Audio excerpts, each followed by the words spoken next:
Madame, Monsieur, bonsoir et bienvenue à tous. Il y a quelque temps, un reportage diffusé sur une chaîne de télévision française s'en prenait au clan Bongo, l'accusant implicitement d'avoir pillé le Gabon pendant plusieurs décennies. Un reportage à charge soutiennent des observateurs qui relèvent la manifestation la plus palpable de l'animosité de Paris vis-à-vis du gouvernement de Libreville.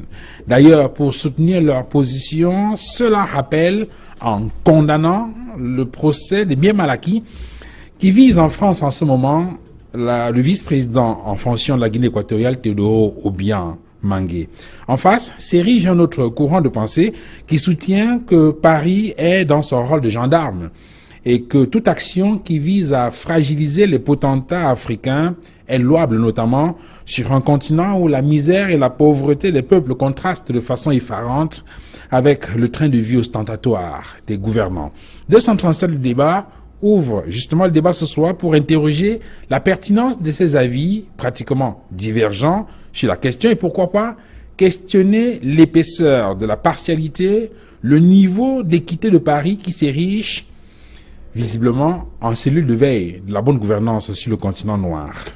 L'affaire des biens mal acquis qui donne lieu à un procès contre le vice-président en fonction de la Guinée équatoriale peut-elle être considérée comme un procès en sorcellerie ou plutôt comme la sonnette d'alarme que la France tire vis-à-vis des autocrates africains? 237 le débat ouvre donc le débat ce soir. Merci madame, monsieur de nous recevoir chez vous.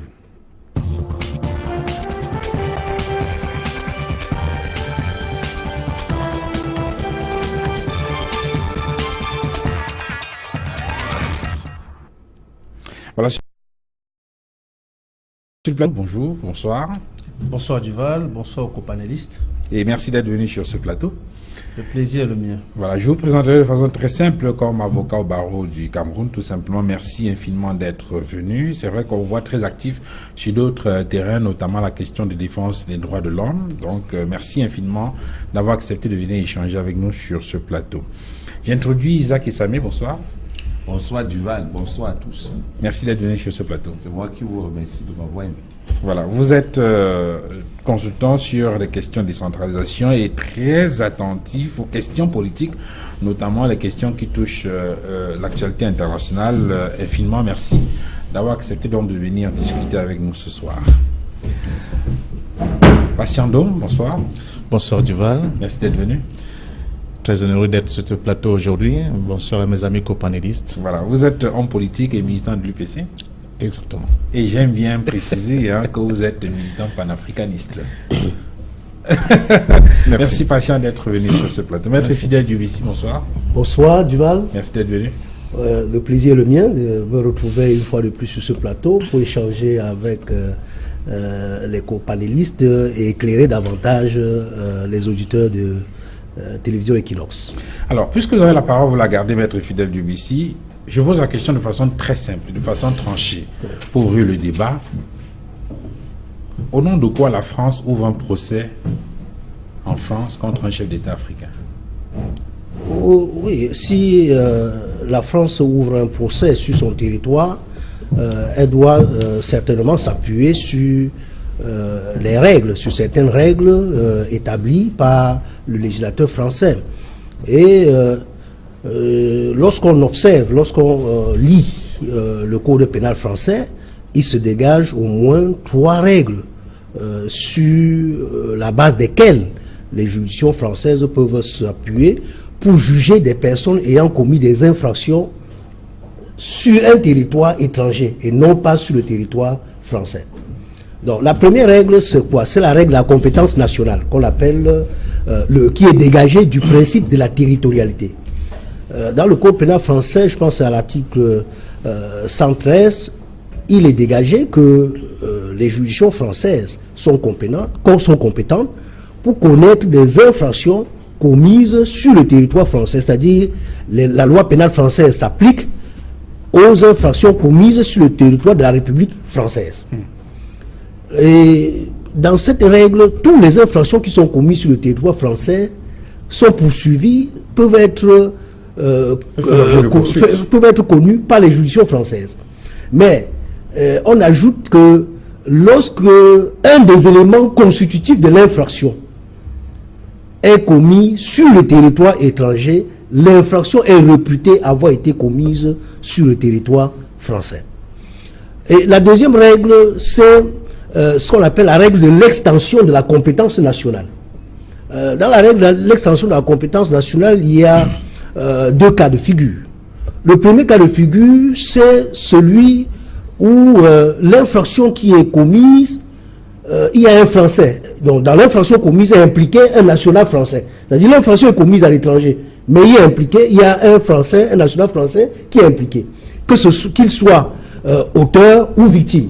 Là, les juridictions françaises peuvent en connaître. Le deuxième cas de figure dans cette compétence nationale étendue, l'extension de compétence nationale, il y a le cas où l'infraction commise menace la souveraineté de l'État français. C'est-à-dire, ça peut être les infractions relatives à la fabrication de la fausse monnaie, la monnaie française, ça peut être l'euro maintenant, et ça peut être aussi des infractions commises sur les représentants français, des agressions sur les représentants de l'État français, par exemple, agression sur un ambassadeur de la France sur un territoire étranger. Dans le cas d'espèce, dans le cas du vice-président de Guinée équatoriale. Oui, nous allons venir pour situer, pour voir dans quel cas. La France est donc dans son droit d'ouvrir ce procès contre Théodore Obiang. Oui, d'ailleurs, je voudrais préciser qu'à l'heure qu'il est, il y a quelques jours, le parquet de Paris a requis 3 ans d'emprisonnement ferme contre le vice-président équato-guinéen avec la possibilité de saisir ces biens qui sont évalués, je crois, à 150 millions d'euros.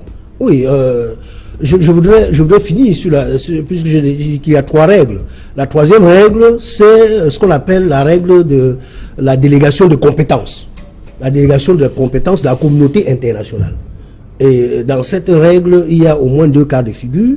La première figure, le premier cas de figure, c'est en vertu des conventions internationales. C'est-à-dire en vertu des conventions internationales, lorsque l'infraction est commise n'importe où, l'État français peut connaître, même l'État camerounais peut s'en saisir. Lorsqu'il s'agit de la piraterie maritime, lorsqu'il s'agit de blanchiment de l'argent, lorsqu'il s'agit de la piraterie aérienne, lorsqu'il s'agit de la torture, lorsqu'il s'agit du terrorisme. À ce moment, en vertu des conventions internationales, là, chaque État peut connaître l'infraction, quel que soit le lieu où elle a été commise. Ou, dernier cas de figure, c'est lorsqu'il y a une résolution du Conseil de sécurité. Mais maintenant, pour en venir au cas du vice-président de la République équato-guinéenne, il se trouve que les biens qui ont été acquis sont sur le territoire français. Et apparemment, les deniers ayant servi à l'acquisition de ces biens résulteraient des détournements de deniers publics commis sur le territoire équato-guinéen. Donc, une partie de l'infraction semble être commise sur le territoire français. Donc, sur la base de la première règle que j'ai indiquée tout à l'heure, s'agissant de la compétence nationale, les juridictions françaises peuvent bien connaître de ce dossier. Ça dit qu'ici, il y a au moins un élément constitutif de l'infraction qui est commis sur le territoire français. Alors, Maître Boniface Bounou, on a écouté dans cette affaire-là, la défense indiquait qu'il y a une violation du droit international et que d'ailleurs cette défense s'apprêtait à saisir, à engager une procédure devant la Cour pénale internationale. Est-ce que on est là dans une bataille juridique qui risque finalement de déboucher sur une impasse? Non, il n'y aura pas d'impasse, Duval. Je pense que cette controverse, n'est-ce pas, rentre dans la droite ligne des obstacles, n'est-ce pas, qu'on a voulu opposer au déclenchement de ce procès. Souvenez-vous que ce procès a commencé depuis 2007. Cette procédure commence en 2007 par des plaintes déposées par Transparency International et l'association Sherpa. Et le gouvernement équato-guinéen, n'est-ce pas, à travers ses conseils, a essayé de torpiller cette procédure en refusant, n'est-ce pas, aux tribunaux français, n'est-ce pas, le droit, la compétence de connaître cette affaire. il a fallu, n'est-ce pas, batailler pendant 8 années pour que la Cour de cassation française permette aux juridictions françaises de connaître de cette procédure.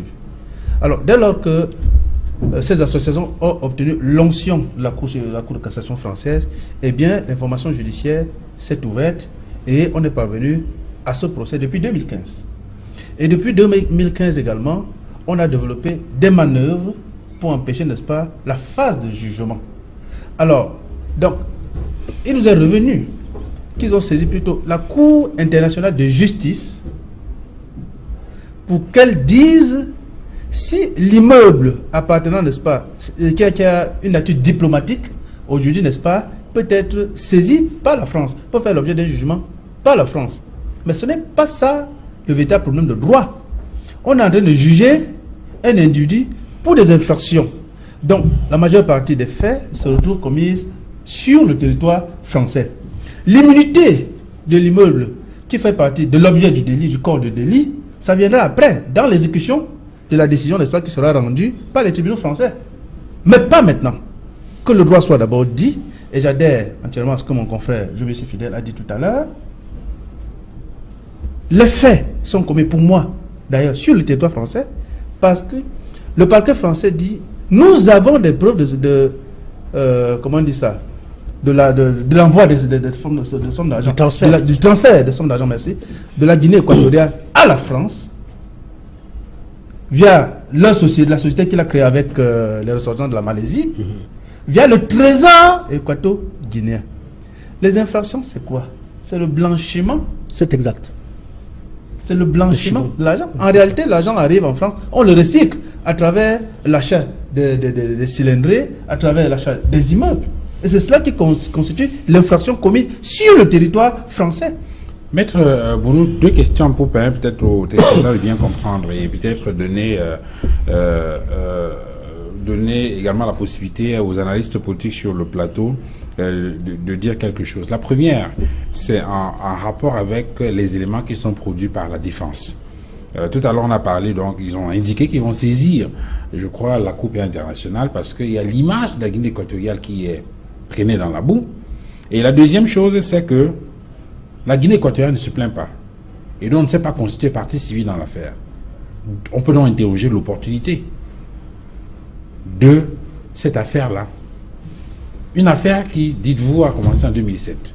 Le sentiment qu'on a, c'est que, après avoir déclenché l'affaire, on a fait planer comme une espèce d'épée de Damoclès sur la tête des gouvernants équato-guinéens pour essayer de les dociliser.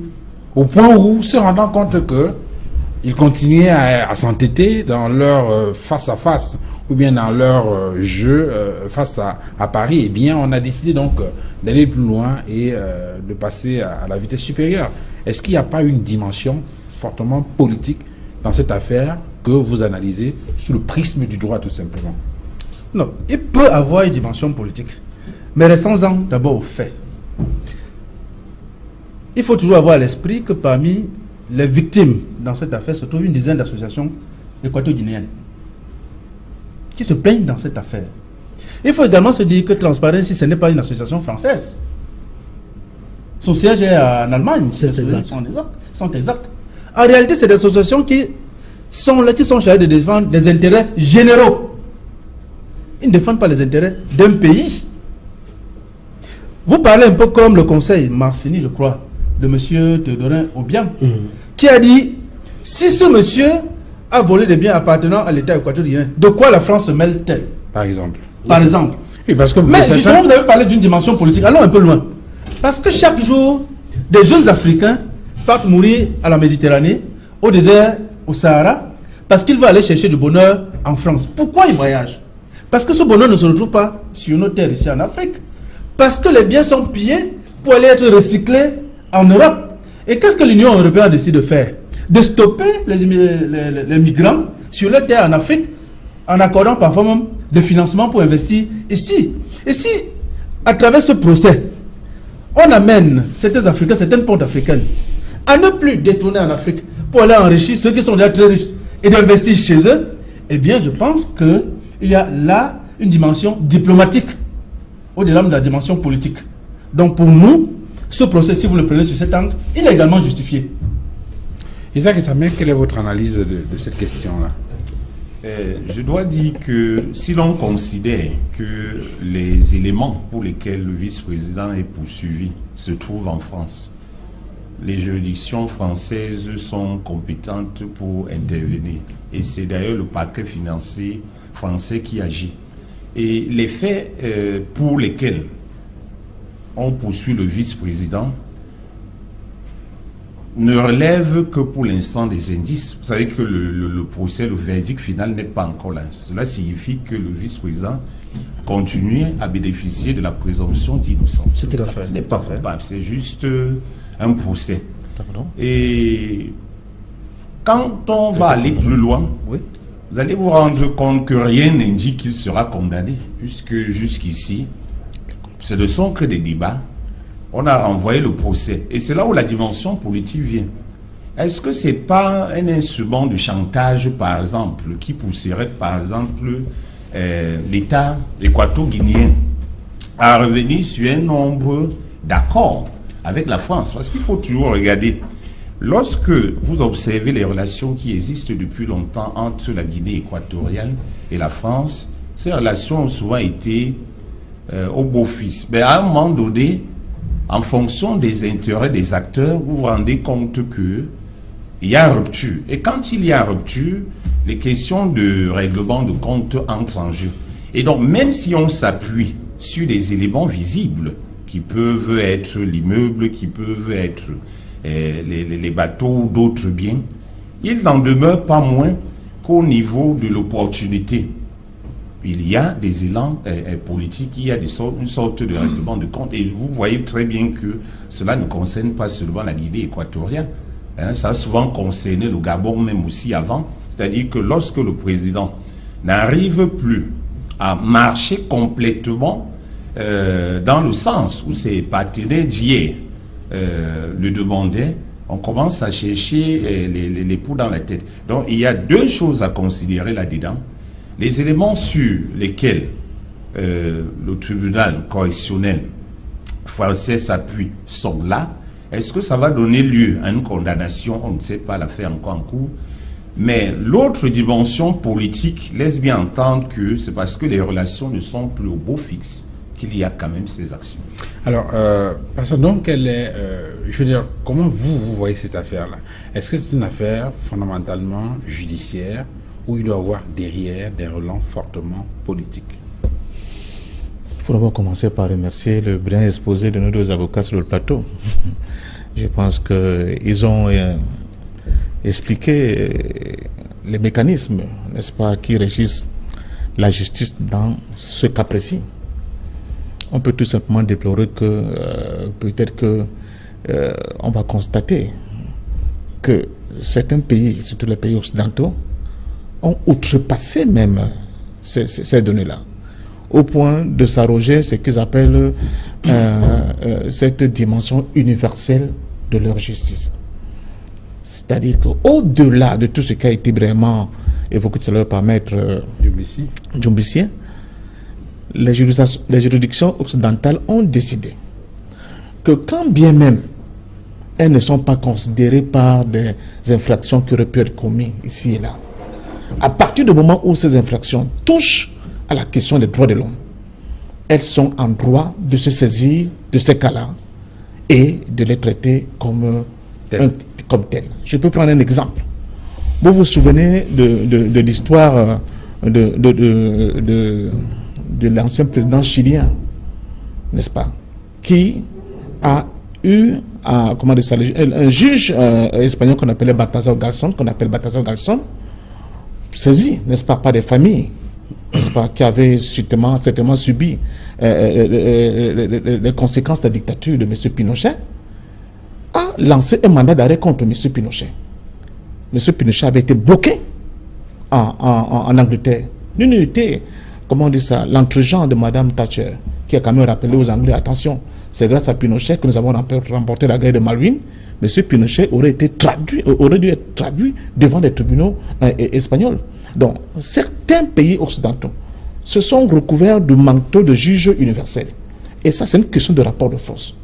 Que vous le voulez ou non, C'est-à-dire que, nonobstant ce que Maître vient de nous évoquer, s'ils estiment que M. Duval Fangwa est justiciable à leurs yeux en fonction des exactions qui auraient été commises par Duval Fangwa à Babantou, où ils n'ont aucun intérêt, ils vont se saisir de ce dossier et ils vont traiter l'affaire comme si c'est eux qui étaient impliqués dans l'affaire. Ça, c'est premièrement.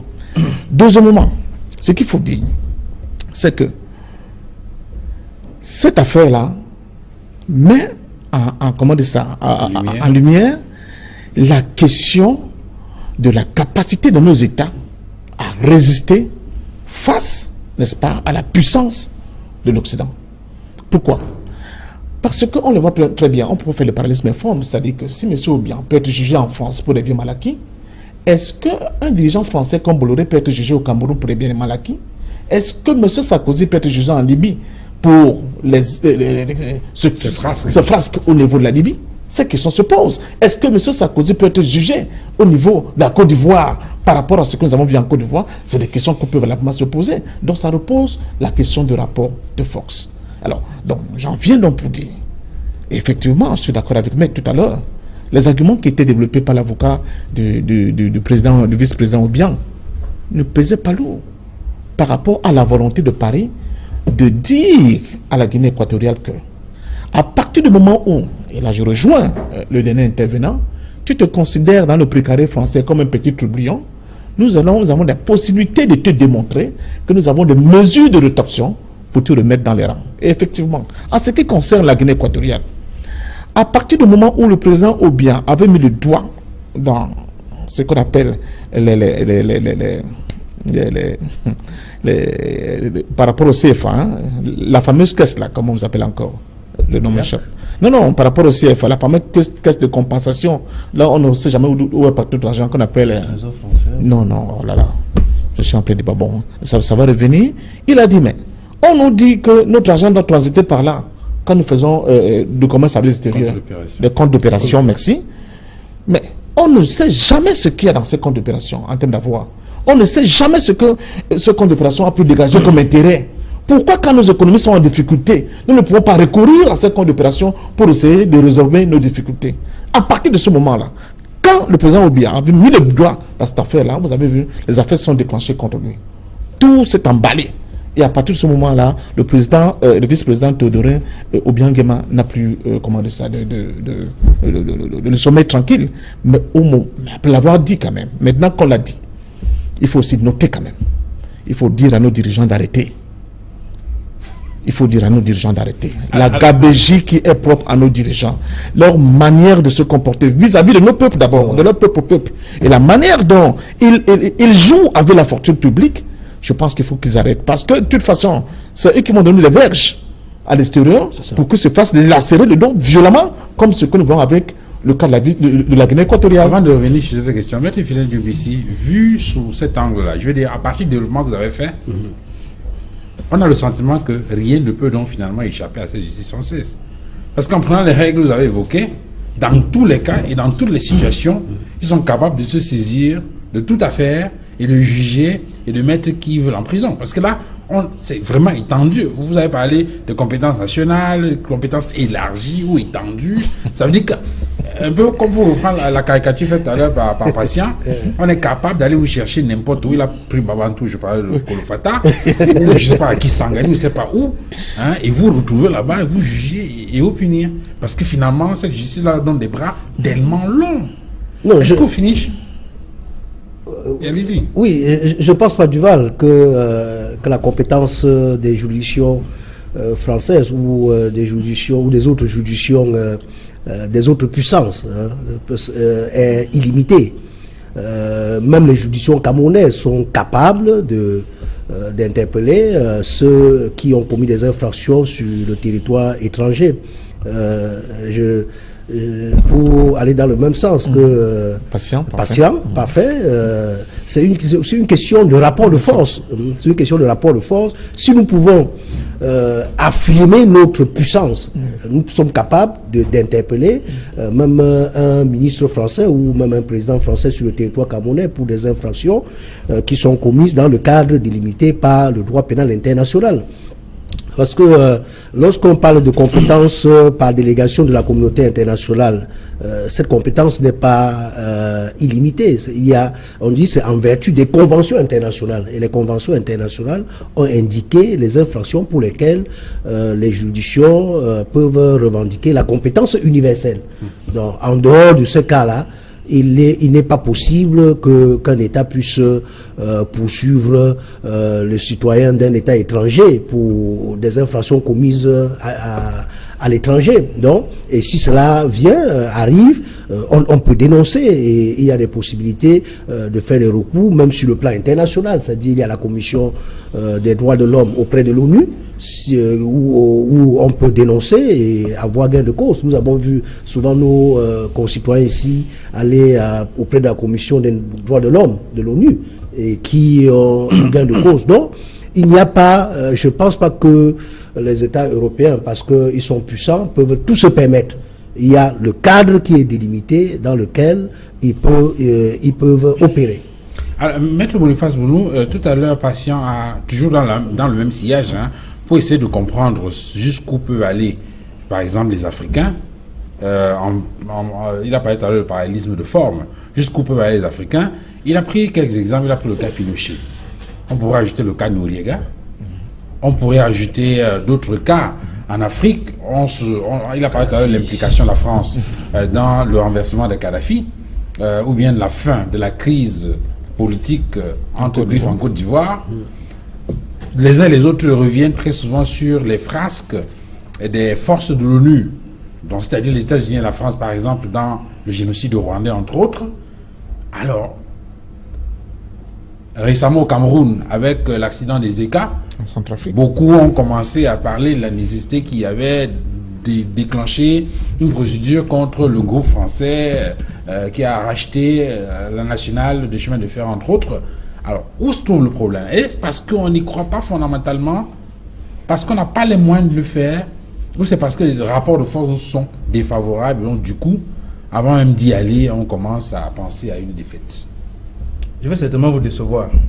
Je pense que le problème tire ses sources dans l'incapacité des Africains à se mettre ensemble. Oui, je suivais encore une vidéo de feu le président Thomas Sankara lors d'une conférence avec les chefs d'État africains relativement au poids de la dette, où il disait, si nous y allons tous pour refuser de payer la dette, on va réussir. Mais si je suis seul, le Burkina va seul pour dire je ne paye pas la dette, demain je ne serai plus à la prochaine conférence.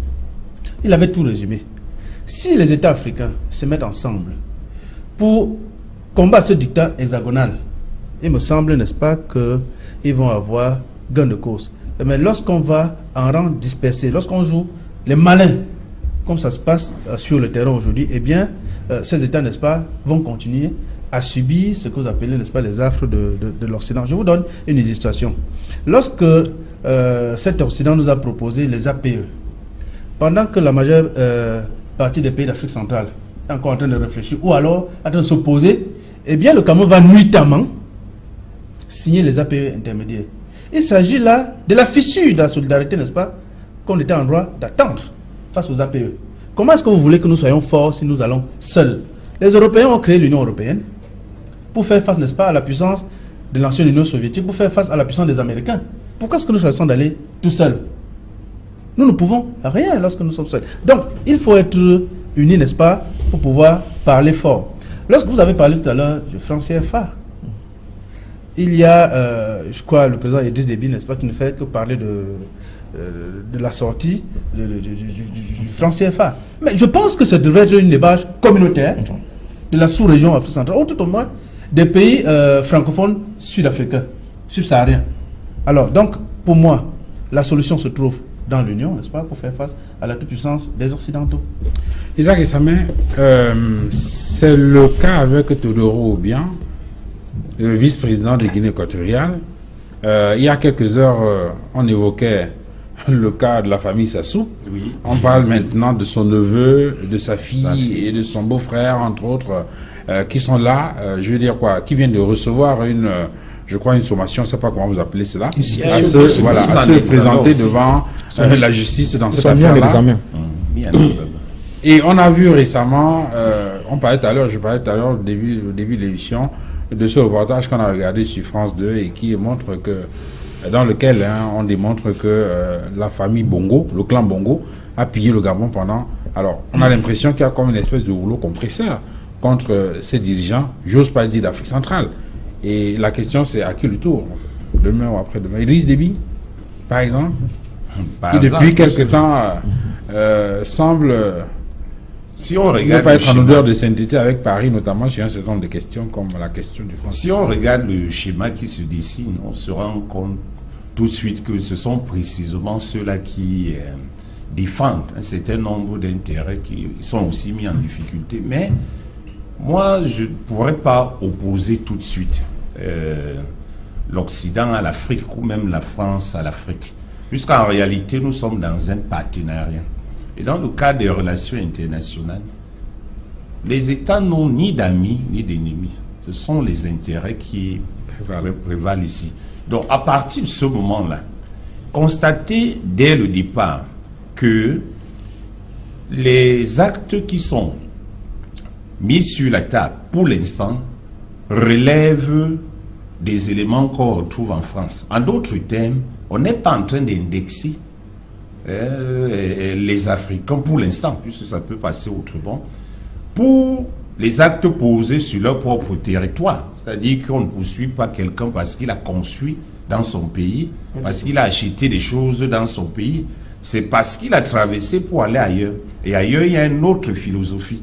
Et c'est cette philosophie-là qu'on met en œuvre. C'est-à-dire que quand vous êtes sur le territoire étranger, avec les lois qui existent, on peut vous inquiéter. Mais on ne doit pas oublier, je l'ai dit au fond, vous avez des partenaires, vous vous entendez sur certaines questions.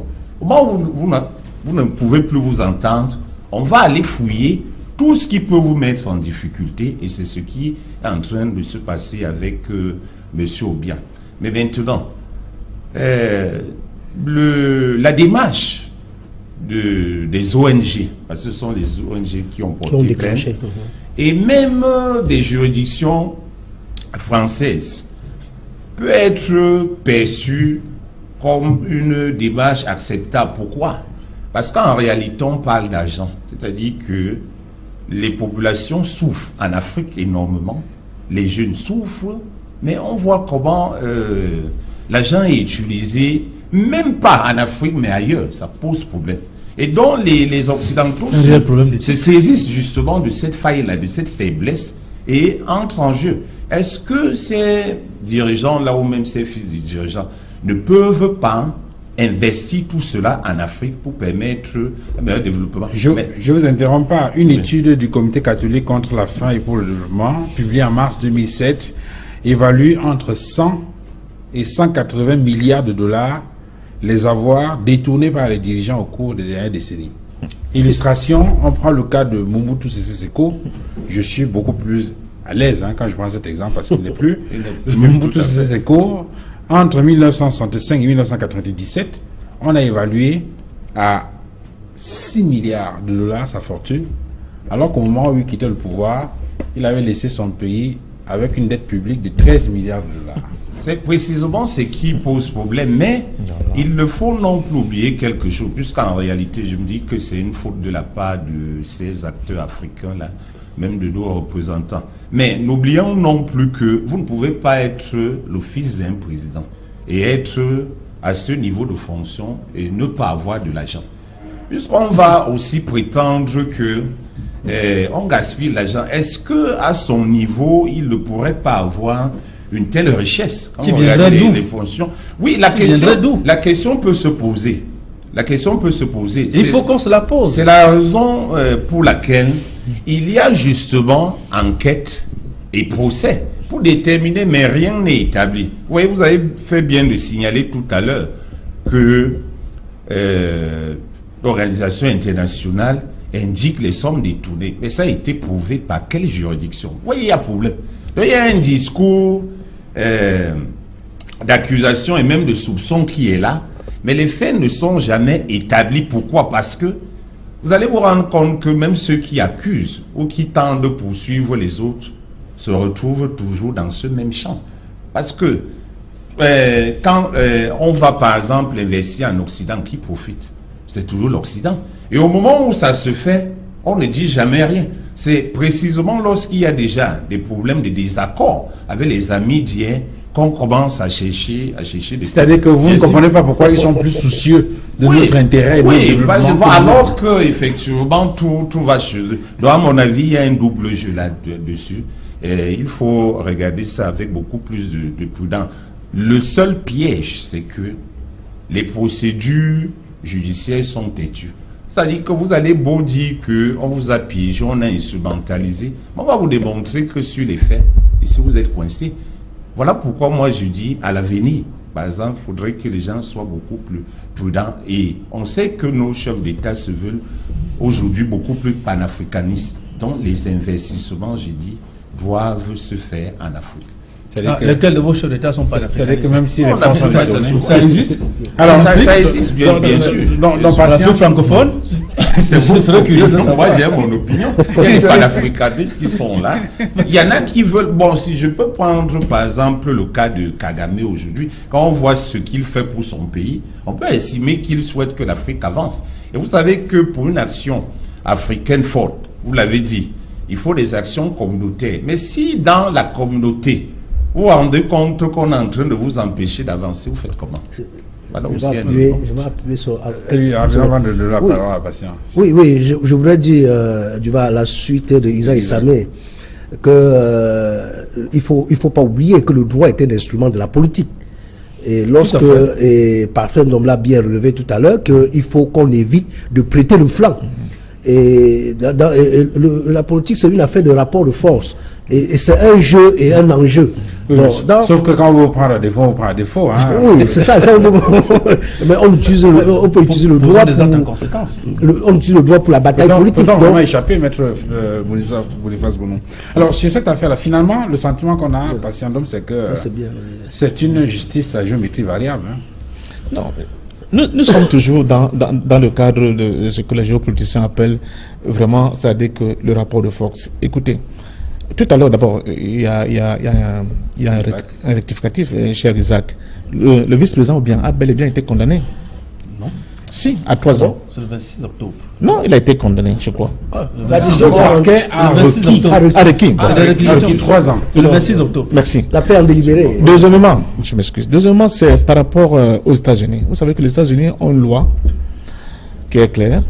Quel qu'en soit ce que leurs soldats font comme dégâts à l'extérieur, aucune nation hors des États-Unis n'a le droit de jeter leurs soldats. C'est à nous de prendre ces lois aussi. Rien ne l'interdit. J'en viens. Rien ne nous interdit. J'en viens. Troisième cas. Nous avons vu ici dernièrement en Centrafrique, tout à côté de nous, l'histoire des jeunes centrafricains qui ont été abusés par les soldats français. Vous savez qu'il y a des commissions, alors que les journalistes avaient pratiquement fait un travail excellent pour démontrer que ces faits étaient avérés. Mais la justice française s'est saisie de ce cas-là. Et on a abouti à quoi? À un non-lieu. Et on voit très bien la Centrafrique dans l'état de délabrement actuel. Et ne peuvent pas, la justice centrafricaine ne peuvent pas se saisir de ce cas-là pour justement ester ces soldats-là en justice. Alors, c'est là où on revient donc à ce que Maître disait tout à l'heure. Et moi, c'est mon leitmotiv depuis que j'occupe certains plateaux pour dire aucun de nos pays-là, quand on prend nos pays, quand on les regarde bien, on les analyse, ne peut s'en sortir seul. C'est vrai. Les enjeux sont devenus tellement énormes que nous sommes comme des députés vis-à-vis de ces gars-là. On ne peut pas, par rapport aux autres nations, nous en sortir. Nous sommes coincés à tous les angles. Le programme économique, c'est un pessimisme très dangereux. Ce n'est pas un pessimisme. C'est comme si l'Afrique doit s'asseoir et ne plus rien faire. Au contraire, vous permettez, au contraire. Regardez nos programmes économiques. Ils sont pratiquement validés par le Fonds monétaire international et la Banque mondiale. S'ils ne donnent pas leur OK, on a l'impression que rien ne va se produire. Ils ne vous appellent pas. Ils exigent que là, il faut dégraisser, là, il faut privatiser, là, il faut... On nous donne des injonctions et que nous sommes obligés d'appliquer. Alors, quand vous dites que ce n'est pas le pessimisme, mais c'est un état de lieu, c'est un constat que nous faisons. Moi, j'ai dit que c'est dangereux de le dire. Je connais les Africains, quand vous parlez comme ça, ils disent c'est fini. Ils vont commencer à attendre tout de Dieu seulement. Dieu vient nous sauver à la non, fin. il- Oui, quand vous le dites, non, il veut on encourager- est coincé partout, il n'y a plus... Non, il veut encourager à l'union. Tu permets. Il en appelle à l'union. À l'union. D'où mon appel à l'Union. Je dis, quand on prend sur le cas de l'Afrique centrale, c'est nous sommes plus de quelque chose comme 3 millions de kilomètres carrés. Nous aurons une population qui va avoisiner pratiquement 50 millions d'habitants. Dans cet espace-là, nous avons pratiquement 3 à 4 producteurs de pétrole. Dans cet espace-là, nous avons au minimum 3 à 4 producteurs de bois. Dans cet espace-là, nous avons au moins 3 à 4 producteurs de diamants. Dans cet espace, nous avons peut-être tous produisent de l'or, etc., etc., de gaz, etc., etc. Si nous mettons nos efforts en commun, vous vous imaginez ce qu'on peut produire comme puissance et comme force? Mais tant que chacun de nous, Maître l'a si bien relevé tout à l'heure, estime qu'il est le plus malin, le plus intelligent, il va négocier en solo, pour lui, je pense qu'on n'ira nulle part. Et j'ai bien l'impression, Maître, là j'en viens, que ce n'est pas pour le peuple que nos dirigeants se battent, ils se battent pour eux-mêmes. C'est exact. Ils se battent pour préserver plutôt leur fauteuil. Et c'est là le hit, c'est là où le bas blesse. Parce que si ces gens-là avaient un tout petit peu le sens de l'intérêt national, ils auraient bien compris que les États-Unis, c'est aussi un regroupement de plusieurs États. L'Europe l'a fait. La Fédération de l'Union soviétique, même comme la Russie a été dépecée, c'est pratiquement la même chose. Pourquoi nous, en Afrique, on a subi 400 ans d'esclavage, un siècle de colonisation. Nous sommes encore pratiquement depuis un siècle dans le néocolonialisme avec un bâton qui vient de l'extérieur. On estime que chacun de nous, tout petit que nous sommes, Guinée équatoriale, Gabon, on va s'en sortir et on va défier les monstres qui sont en face de nous. Je dis non, ce n'est pas possible. Et quand on regarde sur le plan culturel, nous sommes le même peuple. Qu'est-ce qui nous empêche de nous mettre ensemble pour défendre nos intérêts à l'extérieur? Tout simplement, cher ami, parce qu'à la tête de nos États maintenant, j'ouvre les yeux, je le dis, nous avons des satrapes qui pensent que le pouvoir c'est pour eux et pour leur famille. Il faut arrêter avec cette affaire-là. Il faut qu'on aille vers des solidarités communes qui vont permettre à tous les Africains de mieux vivre. Tant que nous serons encore en train de dire on va défendre nos chefs d'État parce qu'ils sont attaqués par l'étranger, en même temps on les explique quand même que pendant plus de 40 ans, la famille Bongo, avec 18% du pétrole qui était produit au Gabon, mon cher ami. On nous explique que le petit Ali Bongo, à peine au pouvoir, a acheté 29 voitures de luxe. On nous explique que sa propre épouse est l'une des rares femmes chefs d'État qui a un jet privé et qui pour l'année 2016, pour ce qu'elle a dépensé comme frais de toilette, c'est presque 1 million d'euros. Alors, allons donc savoir, mais qu'est-ce que nous voulons? Au même moment, nous avons les Monique Monteke qui meurent, nous avons nos papas qui meurent parce qu'il n'y a pas, elle ne peut pas faire des mots de dialyse, il n'y a pas d'eau, il n'y a pas de... Mais c'est ça, c'est ça la question aujourd'hui. Donc, pendant que vous le dites, il faut préciser, parce que dans le cadre du Gabon, pendant que vous le dites, il faut également indiquer ce que l'entreprise française gagnait dans ce pourcentage-là. On puisse faire le ratio. Je n'ai pas fini. Et qu'on voit bien. Parce que lorsque c'est dit de cette façon, on a le sentiment que c'est les bongos seuls qui ont profité de... Non, je n'ai pas fini. Je n'ai pas fini. Il faut voir en même temps quelle était la part de l'entreprise française. Je n'ai pas fini. Qui était immense. Mais Duval, on peut à un moment donné penser que le peuple dit que c'est une affaire entre des complices d'hier. Est-ce que vous comprenez? Parce que cet argent-là, quand il était détourné, il était déposé dans les banques françaises. Les Européens le savaient. Dans les paradis fiscaux, le monde de la finance internationale, les États-Unis et consorts le savaient. Ils savaient bien que l'argent est détourné chez nous pour être déposé chez eux. Souvent, cet argent-là est utilisé pour être de nouveau prêté aux Africains sous forme de dette après. Donc, ils le savent tous. Mais c'est à nous, Duval. Quand on sait d'où on vient, on doit se projeter dans l'avenir en aimant son peuple, on travaille sur son peuple. Le poste de chef d'État, ce n'est pas un poste de rocker. Ce n'est pas un poste de justicier ou bien de noceur. C'est un sacerdoce. C'est quelqu'un qui se dit, je me donne à fond pour travailler, pour être au service de mon peuple, pour aider mon peuple à sortir du marais dans lequel il a enfoncé. C'est une question de patriotisme au haut point. Ce n'est pas une question de dire, il faut que j'ai 12 Ferrari, 40 bêtes les faire à la main, etc. etc. Parce qu'au même moment, nous avons des enfants en plein dans nos capitales, les principales capitales africaines, où les enfants vont à l'école, sont assis à même le sol. Dans des pays où... C'est scandaleux. Maître Bounou, vu sous cet angle-là, Maître Robert Bourgi peut continuer à se pavaner partout. Mais non. En Afrique, en Europe, après tout ce qu'il a fait. Parce que le problème, c'est d'abord nous-mêmes. Mais le problème, c'est fondamentalement... Oui, mais vu sous cet angle-là, Bourgi peut continuer à se balader. Non. Oui, mais c'est le sentiment que vous donnez. Non. Il transporte les mallettes. Je vous en prie. Il négocie les marchés. Je vous en prie. Qui sont gagnés essentiellement par des Français. Je vous en prie. Même s'il y a des petits strapontins qui sont collectés par les chefs d'État africains. Et donc, le reste, c'est cool, quoi. Avant de revenir sur le problème, l'aspect Bourgi, je voudrais que chacun ait en esprit que ce procès, ou bien, a été déclenché, non pas par l'État français, C'est exact. mais par C'est des ONG. Des ONG. Nous avons dit effectivement. Et le parquet, qui est sous la botte de l'exécutif, a tout fait pour empêcher que ce procès n'ait lieu. C'est exact. Je voudrais qu'on le comprenne. Parce que tout le monde est en train de dire c'est la France, c'est l'État français qui est derrière. Le parquet est le bras séculier de l'État français. C'est exact. Et ce parquet a obstrué ce procès. Il a fallu que la Cour de cassation, n'est-ce pas? Ça dépend de qui était aussi au Je pouvoir. parle de faits. Faut regarder. Nous parlons justement. Je parle de faits, je parle de l'État français. Celui qui était au pouvoir incarnait l'État français. Alors, c'est lorsque la Cour de cassation a permis que ce procès a eu lieu. Ce procès commence en 2007. Et je reviens à mon voisin de gauche. À l'époque, Obiang ne parle pas encore des comptes d'opération. C'est exact. Donc il ne faudrait pas qu'on crée de l'amalgame. Oui, mais la Guinée équatoriale était un Eldorado. Et donc, il n'y a pas de En problème qui se 2007, qu'est-ce que la pose. Guinée équatoriale est vraiment de façon fondamentale? Il n'y a pas encore pris la BEAC. Donc il faudrait que nous fassions attention. Donc, Comment il était je riche en 2007? dis, le mal arrive par les Africains que nous sommes. Robert Bourgi arrive en Afrique grâce aux Africains, pas les Africains. Si Omar Bongo lui fermait la porte, il n'y aurait jamais de mallette. Si les présidents des pays d'Afrique centrale lui fermaient la porte, il n'y aurait jamais de mallette et qu'il n'aurait rien fait à personne. C'est exact. Il faut qu'on arrête. Qu'est-ce que Bourgi a fait? C'est parce que nous lui avons permis de venir prendre notre argent pour aller engraisser les autres qui sont d'ailleurs très riches. Il faut que nous arrêtions. Je reviens à M. Essaoué. Il a dit tout à l'heure quelque chose d'effroyable. Il a dit, dès lors qu'on est fils de chef d'État, on peut comprendre que M. Théodore Obiang soit aussi riche que ça. C'est extraordinaire. C'est extraordinaire. Il n'y a qu'en Afrique centrale qu'on peut entendre ce genre de discours. M. Théodore a 48 ans. En même temps, les fiches d'État ne sont pas des clochards. J'allais en venir. S'il m'avait dit qu'en tant que fils de chef d'État, il est directeur général d'une société, voici son salaire. Et sur la base de son salaire, voici ce qu'il a pu faire, je comprendrais. Qu'il est opérateur économique.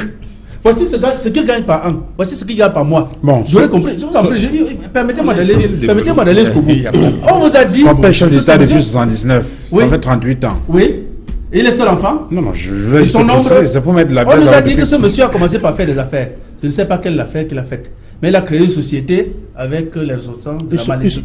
Une société qui fait dans le bois. Qui fait dans le bois. Ouais. Pourquoi? Parce qu'il était ministre des Forêts. Vous voyez, En vous dites réalité- déjà qu'il a au moins une société. Ah non.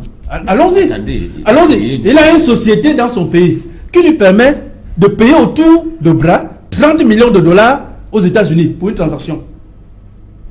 Pour ne pas être poursuivi. C'est de cela qu'il s'agit.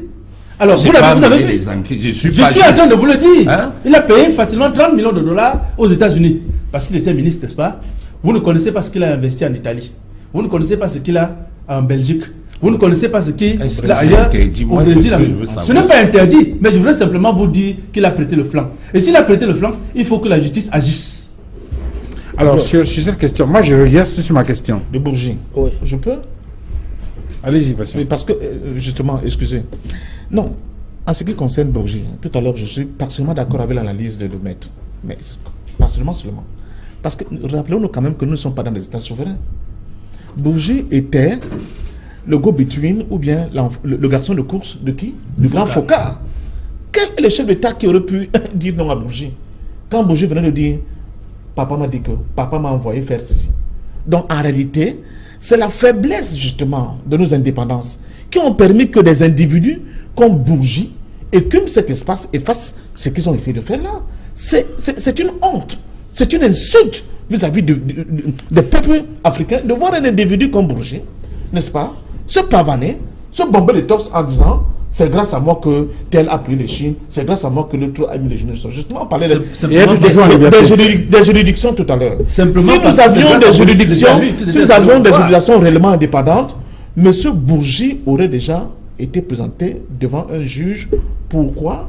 pour complicité de détournement de fonds publics, pour complicité de blanchiment d'argent, pour complicité des motifs, les avocats sont là, ils peuvent continuer à il a reconnu qu'il transportait il les a mallettes. reconnu qu'il transportait les Qui a mallettes. donc porté Donc c'est un plainte contre lui? bandit. Voilà la question. C'est un Mais brigand de ce alors- type. Mais le problème qui se pose, je dis, on revient encore à la faiblesse de nos États. Au fait que nous ne sommes pas dans des États souverains. Nous ne sommes pas assez forts pour nous opposer même à un petit bourgeois parce qu'il était, comment dire ça, le garçon de course du terrible Foucault, qui était le faiseur de roi dans notre espace. C'est de ça qu'il s'agit. Donc si on occulte cette réalité-là, on ne peut pas comprendre pourquoi jusqu'au jour d'aujourd'hui, M. Bourgi peut continuer à dire à tel moment, je suis venu, il m'a donné 2 djembés pour donner à tel autre, etc. etc. Et sans compter, c'est que lui-même, quand on sait comment ça se passe, il devient pour ses propres poches. Maître Fidel C'est Djibrisi, inacceptable. pourquoi Maître Robert Bourgi continue à se balader? Bon, ok, d'accord. Dans le cas de l'Afrique, on va peut-être dire que oui, les Africains, ils n'arrivent pas. Mais même en France, ces faits d'armes ne sont pas très, très reluisants. On se souvient encore de son implication dans le suicide politique de Fillon. Est-ce que ce ne sont pas des éléments qui sont suffisants pour que cette justice française qui a les bras longs, qui a des pouvoirs pratiquement illimités, jusqu'à, vous avez dit quoi, Babouantou et Sangani, pourquoi il est toujours Bon, je pense que Bourgi a fait des déclarations sur des actes qu'il a commis. Et bon, en droit, on parle d'aveux. Il a fait des aveux publics. Et normalement, la justice devrait s'y intéresser, mais nous ne pouvons pas encore juger, nous ne pouvons pas encore présumer, parce que nous ne savons pas, peut-être que... Mais ça date, hein, Maître Djibrisi. Oui, même si ça date. Peut-être Les réseaux Foucault. c'est le fait prescrit déjà. Pour que la Tellement c'est justice, prescrit. pour que la justice puisse se mettre en branle, il faut d'abord enquêter, parce qu'il ne il ne suffit pas seulement qu'on avoue pour qu'on puisse poursuivre, parce que l'aveu n'est pas la reine des preuves en droit pénal. Oui, mais au moins quelqu'un Autrefois- devrait s'intéresser à cette affaire pour oui, se rendre compte si- plus tard que ce n'était qu'un aveu, mais qu'il n'y a pas de fondement. Pour s'y intéresser, il faut d'abord enquêter.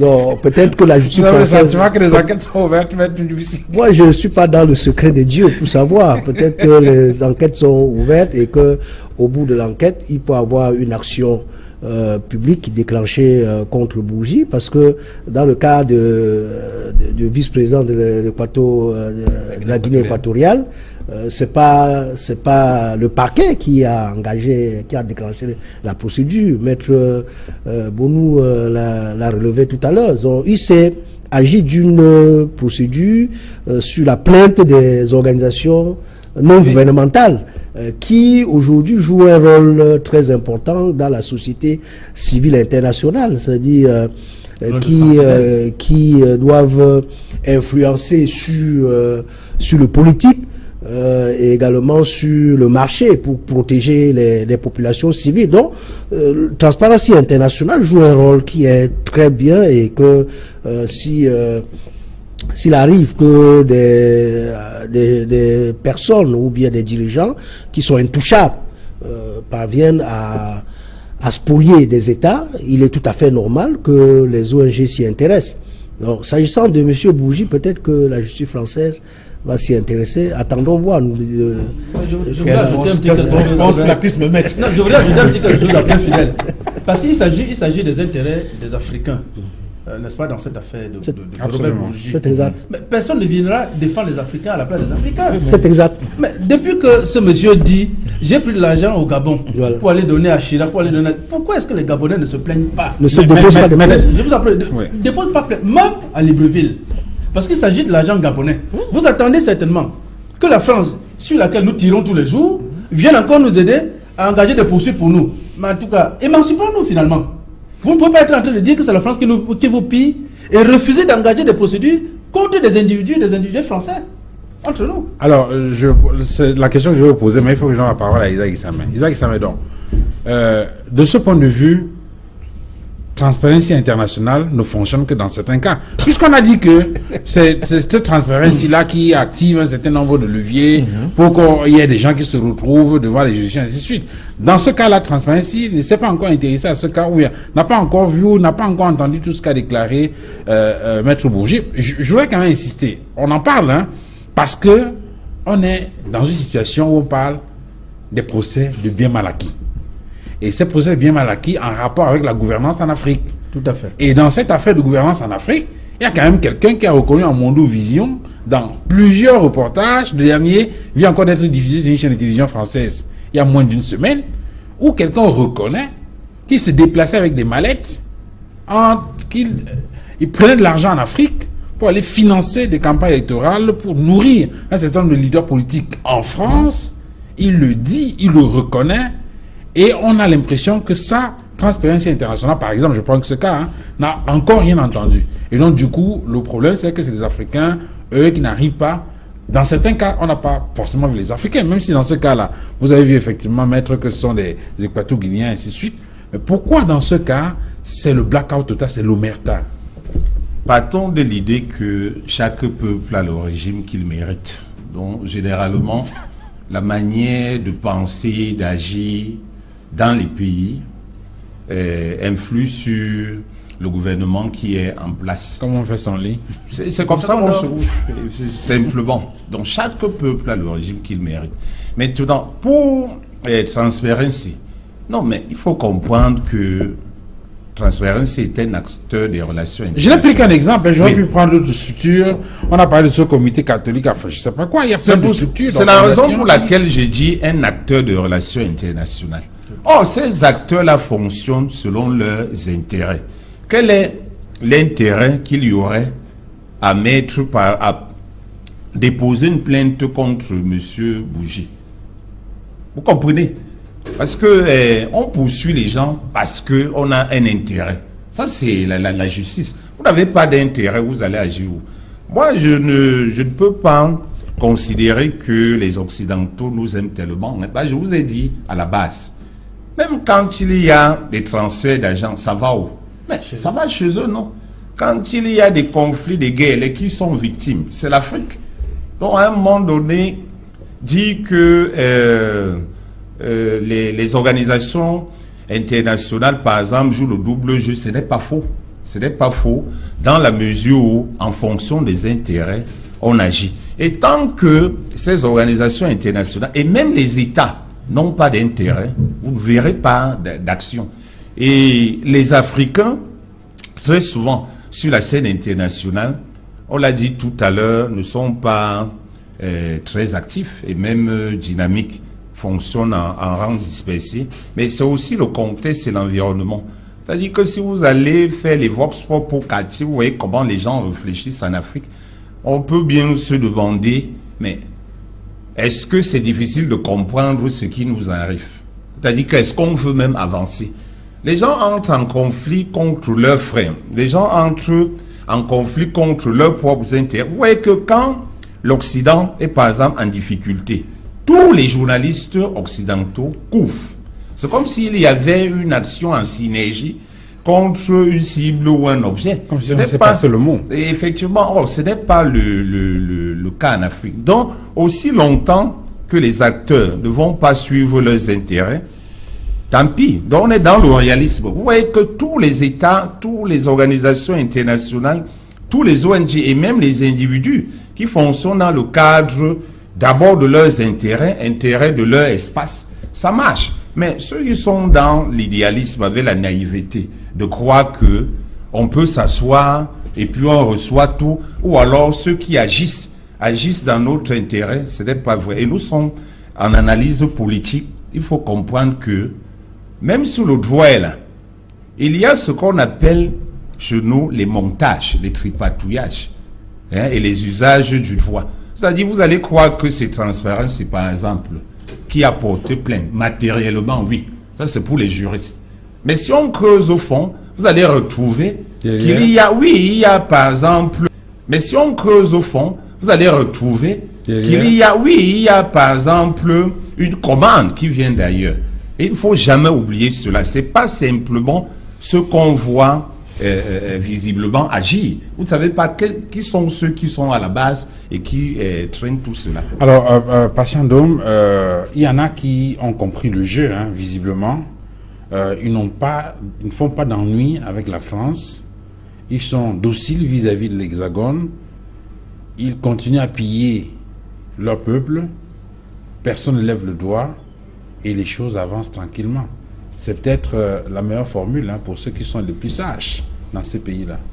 Non, vous savez, avant de répondre à cette question, je vais embrayer dans ce que venait de dire notre ami tout à l'heure. Effectivement, même ces ONG ne sont pas neutres. C'est très dangereux de penser que la plupart de ces ONG sont uniquement dans la philanthropie, sur le plan moral. Non. Parce que pour essayer de comprendre l'action et l'activisme qui sous-tend le travail de ces ONG, il faut d'abord voir quelles sont les sources de financement. C'est très important. Alors, on va voir la plupart des ONG qui sont actives internationales au niveau de l'Afrique. Vous allez voir qu'ils ont, par exemple, comme financier un certain monsieur comme George Soros. Alors, monsieur George Soros, c'est ce milliardaire américain, je ne sais pas d'origine, je crois hongroise, qui a décidé de retracer la carte du monde, surtout de l'Afrique, en imposant, n'est-ce pas, à la tête de nos États, de nos institutions, les gens qui sont, comment dire ça, favorables à une certaine orientation de la politique mondiale. À partir de ce moment-là, justement, les cas comme celui que notre ami vient de soulever là, on peut bien voir que derrière Transparency se cachent bien des forces bien tapées dans l'ombre qui poussent pour que Transparency tape seulement sur un certain nombre de personnes. Parce que sinon, comment on peut comprendre que, excusez-moi, je suis sur le plateau d'Equinox, mais je dis comme des choses telles que je les vois, un criminel de guerre comme Sarkozy puisse encore vaquer tranquillement ses occupations. Donc, où est Transparency? Pourquoi Transparency ne s'occupe pas du cas de cet individu-là? Pourquoi que les Bush, tranquillement, sont dans leur ranch au Texas sans que personne ne vienne les embêter? Alors, l'action de Bush en Irak, c'est des millions de morts. Hein? Ce ne sont pas des bêtes qu'on a abattues là-bas. Ce sont des êtres humains. Alors, comment on peut l'expliquer sans qu'il puisse avoir une quelconque réaction de la part de ces ONG? Donc, je pense qu'effectivement, ces ONG, pour la plupart, quand on regarde aujourd'hui ce qui se passe en Afrique, elles sont instrumentalisées pour affaiblir un certain nombre de personnalités ou bien de régimes qui ne sont plus au service des intérêts que l'Europe ou bien l'Occident essaie d'accepter comme valable pour leurs intérêts. Alors, donc à partir de ce moment-là, la question que m'avait posée, moi je pense que tant que nous n'allons pas comprendre, nous les Africains, parce que c'est de ça qu'il s'agit, on a fait beaucoup d'études, on sommes allés à toutes les écoles. Tout à l'heure, mon frère disait qu'on peut dans le quartier, si on fait un vox pop, on se demanderait qu'est-ce qu'on veut. Mais on se demande qu'est-ce qu'on veut parce qu'on n'a pas les leaders qui vont la direction. On n'a pas les leaders qui implémentent une certaine éducation. Mais si justement, tout à l'heure tu parlais de pessimisme, peut-être c'est toi qui est pessimiste. C'est une affaire de tête. Si la tête décide de prendre une ligne directrice, vous allez voir qu'en quelques mois, tout va s'emballer. Les gens vont se redresser. Que fait Kagame? Est-ce qu'il fait de la magie? Pourquoi, au moins au niveau du Rwanda, on a l'impression qu'il y a quelque chose qui marche? Il a pris le temps de sensibiliser son peuple pendant 3 ans. Mais ce sont les mêmes jeunes, Kagame et nous. C'est la même chose. Ça veut dire que si nous avons des dirigeants qui aiment leur peuple, qui respectent le peuple, on peut faire des bons en avant incroyables. Le problème qui se pose aujourd'hui, c'est que nous avons des dirigeants qui sont arrivés à un niveau... poste ou bien c'est des dirigeants à venir? Non, qui sont en poste à venir, on ne sait pas encore. C'est-à-dire qu'ils peuvent opérer du jour au lendemain une mutation comme ça. Je ne crois pas beaucoup. Et devenir des je ne crois pas beaucoup aux mutations. C'est pour ça que souvent des passages à beaucoup, avec un certain nombre de mes amis, je ne crois pas beaucoup aux mutations parce que, comme Sébène Oumès te disait, il s'agit d'un tronc d'arbre dans l'eau, ne le transforme pas en crocodile. Ces gens-là, ils sont déjà tordus. Si je peux parler comme ça vulgairement, vous ne pouvez plus les redresser. Comment vous allez redresser les gens qui pensent qu'ils sont là depuis 30 ans au pouvoir et que ce pouvoir leur a été octroyé par Dieu et on voit comment ils préparent leurs enfants pour leur succéder après? Comment vous pouvez redresser un type pareil qui a l'impression qu'il traîne tellement de casseroles que s'il se met de côté, il se fait des idées dans la tête que le peuple va bondir sur lui pour pouvoir le dévorer? Alors que dans le même parti, dans leur propre parti, ils ont des camarades qui s'appellent camarades. Ils disent qu'ils ont lancé une vision politique. Pourquoi ne pas dire à ces camarades, j'ai fait mon temps, viens me remplacer et continuer à prolonger cette idée qui est la nôtre? Non, l'idée se résume à l'individu. Les partis se résument à l'individu. L'État se résume à l'individu. À partir de ce moment-là, c'est ça qui fait le blocage au niveau de l'Afrique. C'est-à-dire que le partage, on dit que nous sommes tous dans un même pays, mais il faut que ces gens-là aient l'honnêteté de nous dire que nous sommes dans des dynasties, dans des royaumes. Parce que c'est ça qui est la réalité. Donc à partir de ce moment-là, ce n'est pas une question de gens qui sont dociles. C'est une question d'intérêt. À partir du moment où l'Occident se rend compte que quand on parle d'un individu comme Macron, excusez-moi, qui a eu à dire dernièrement à nos chefs d'État, mais le français va vous embêter, mais ceux qui ne sont pas d'accord peuvent partir.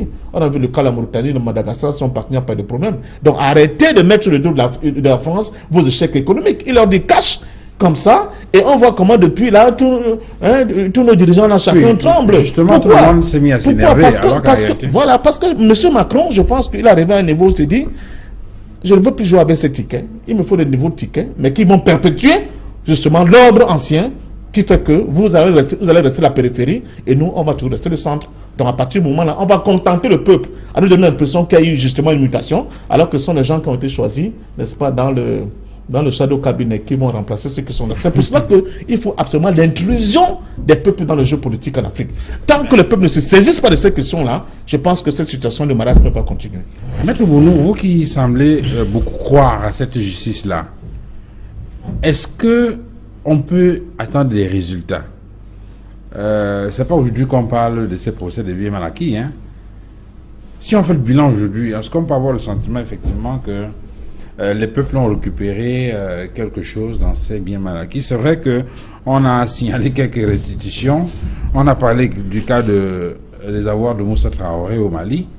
On a parlé d'Alberto Fujimori au Pérou. Quelques restitutions aussi, le cas de Sani Abacha au Nigeria ou encore de Saddam Hussein en Irak. Bon, c'est vrai que ce qu'on a récupéré, c'est moins important que ce qu'on a détruit dans le cas de la guerre. Mais au moins, s'il y avait des cas de restitution.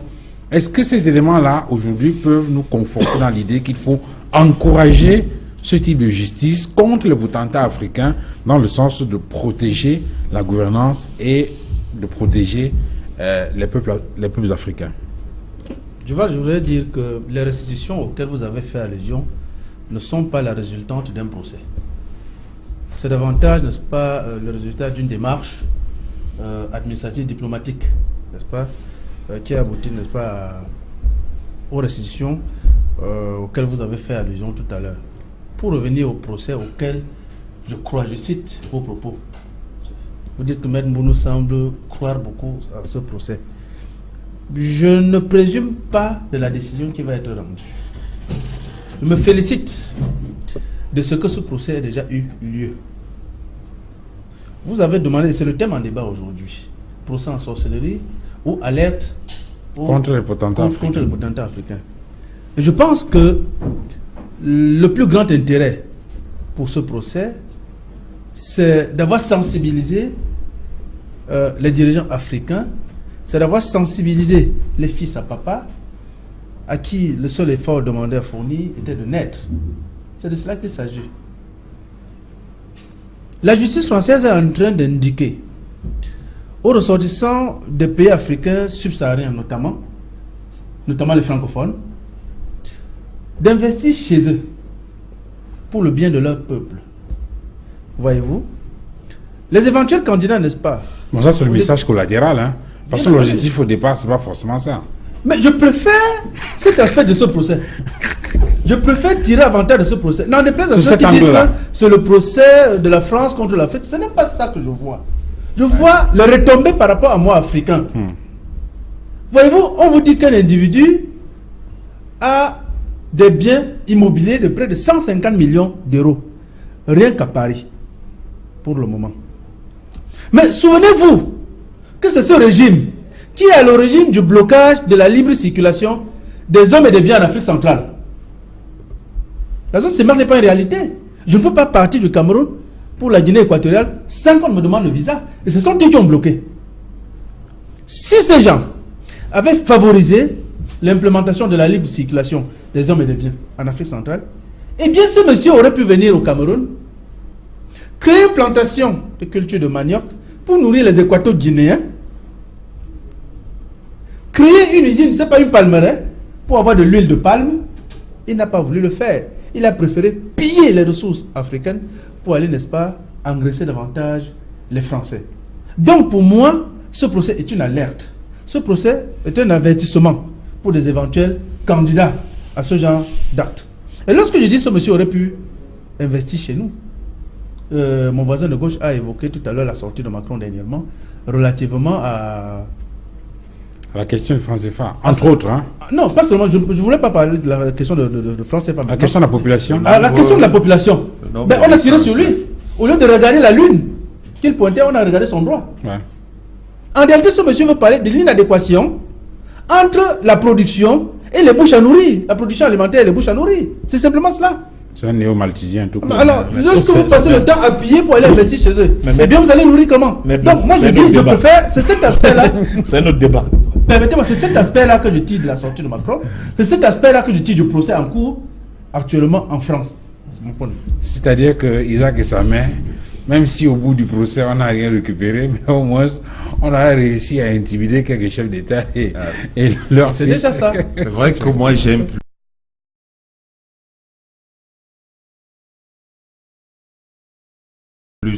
n'aboutissent pas fondamentalement lorsqu'il s'agit d'aider. Mais retenons que les procès qui intéressent généralement nos dirigeants ou leurs proches ne sont pas des procès qu'on peut considérer comme les autres. Parce que, je vous ai dit, très souvent, ceux qui les poursuivent ont souvent été avec eux. C'est des partenaires. Et de ce point de vue, on peut les laisser tranquilles. Il a préféré partenaires complices. Bon, je ne peux pas parler de complices, ce sont des partenaires. Ils ont souvent travaillé ensemble. Tous ces acteurs travaillent ensemble. Vous allez voir que très souvent dans les transactions, tous les acteurs sont là. Mais à partir du moment où on ne s'entend plus sur une question, on n'accepte pas régler le problème ensemble. On veut emballer et toute la population et tous les acteurs. C'est-à-dire qu'on ouvre un grand champ où tout le monde pourrait venir analyser. Maître nous disait tout à l'heure que, vous voyez son analyse, il dit la Guinée équatoriale, par exemple, a bloqué le projet d'intégration sous-régionale. C'est bien fait pour eux.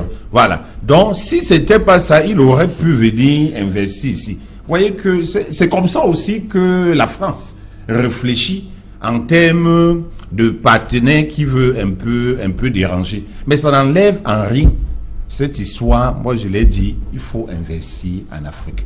Moi, je ne peux pas être président et ou fils de président aller seulement investir ailleurs. Je vais investir ailleurs. Encore qu'il n'a pas investi, ça il faut le dire. Hein? Il n'a pas investi. Non, on appelle tout ça l'investissement.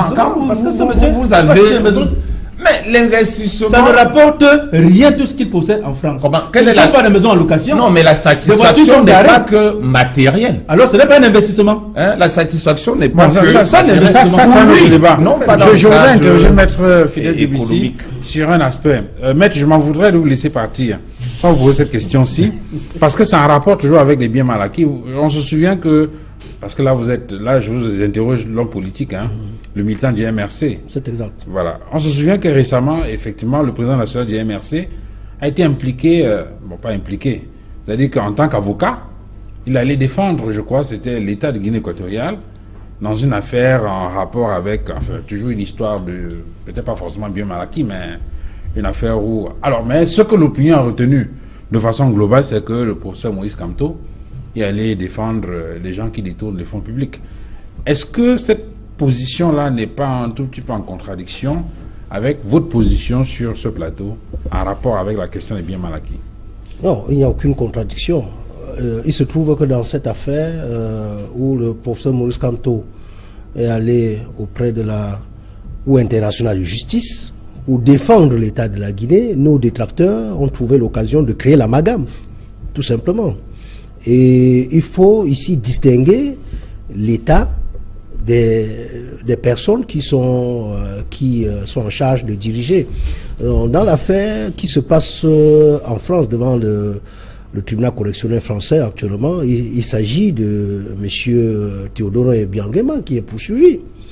Et de l'autre côté, l'affaire qui s'est passée, qui est pendante devant la Cour internationale de justice, concerne l'État de la Guinée s'agissant de ses locaux diplomatiques.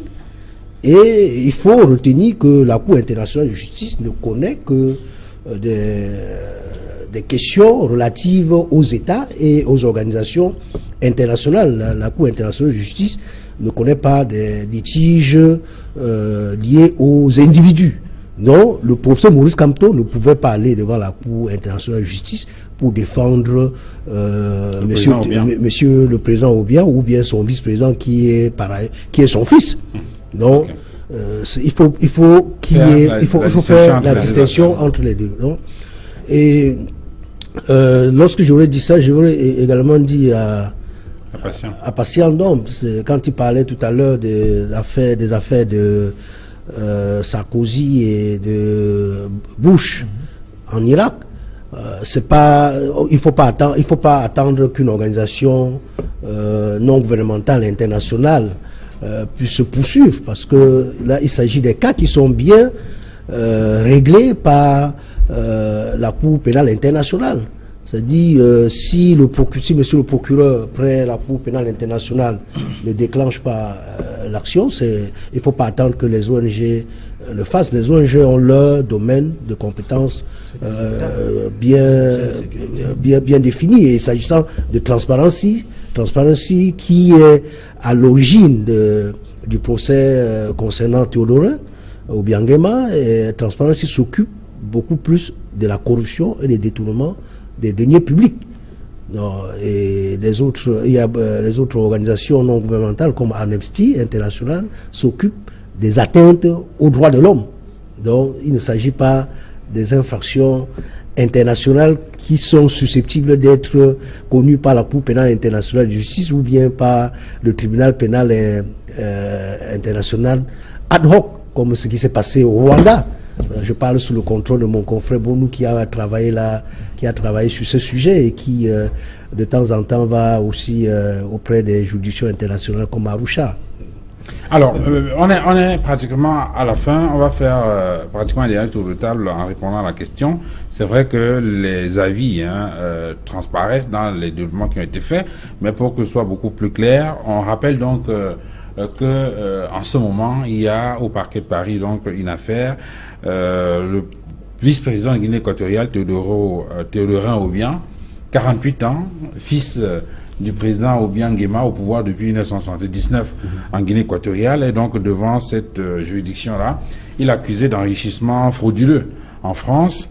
Et la défense parle de violation du droit international et voudrait engager dans une procédure devant la Cour pénale internationale. Et donc, les uns et les autres sur ce plateau, entre autres, vous prenez la parole d'abord, Maître Boniface Bounou, vous indiquez qu'en réalité, du point de vue du droit, cela est fondé, et que le message qu'il faut faire passer, c'est qu'il faudrait que les chefs d'État africains arrêtent de piller leurs États pour garder ces fortunes-là en Europe, mais travaillent plutôt dans le sens du développement de leur pays et de leur peuple. Oui, je voudrais quand même relever, Duval, quelque chose pour dire que ce n'est pas le vice-président de la Guinée équatoriale qui est poursuivi en France. C'est M. Théodorin Obiang Nguema. Mais les vice-présidents en fonction? Non, c'est la personne. C'est la personne, c'est l'individu qui est poursuivi. Vice-président, c'est une institution. Il n'est pas protégé. Le vice-président, c'est une institution. Est-ce que là, il peut être arrêté? Est-ce qu'il peut être arrêté là et jeté en prison? Il est poursuivi pour des faits de droit commun. C'est exact. Il est poursuivi pour des faits de droit commun. Il faut éviter l'amalgame là-dessus. Oui, alors qu'il est, est-ce qu'il peut être arrêté, il peut être jugé, arrêté, jeté en prison? Il ne s'agit pas de faits qui relèvent de sa fonction de vice-président. Ce ne sont pas les actes posés dans le cadre de son titre de vice-président. C'est exact. Ça n'a rien à voir. C'est des faits de droit commun. Non, je pose la question parce que ça renvoie aux immunités politiques. Bien entendu, il peut aller en prison. En France, pas en Guinée équatoriale. Bien qu'il est en fonction. C'est le fait commis en France. Il n'est pas vice-président en France, me semble-t-il. Il est vice-président en Guinée équatoriale, mais l'infraction est commise sur le territoire français. C'est ce que je voudrais relever. Je voudrais également relever une chose, parce que tout à l'heure, vous avez posé la question de savoir s'il y a des retombées. Mais vous allez être d'accord avec moi pour dire qu'il n'y aura jamais de retombées sur le plan financier.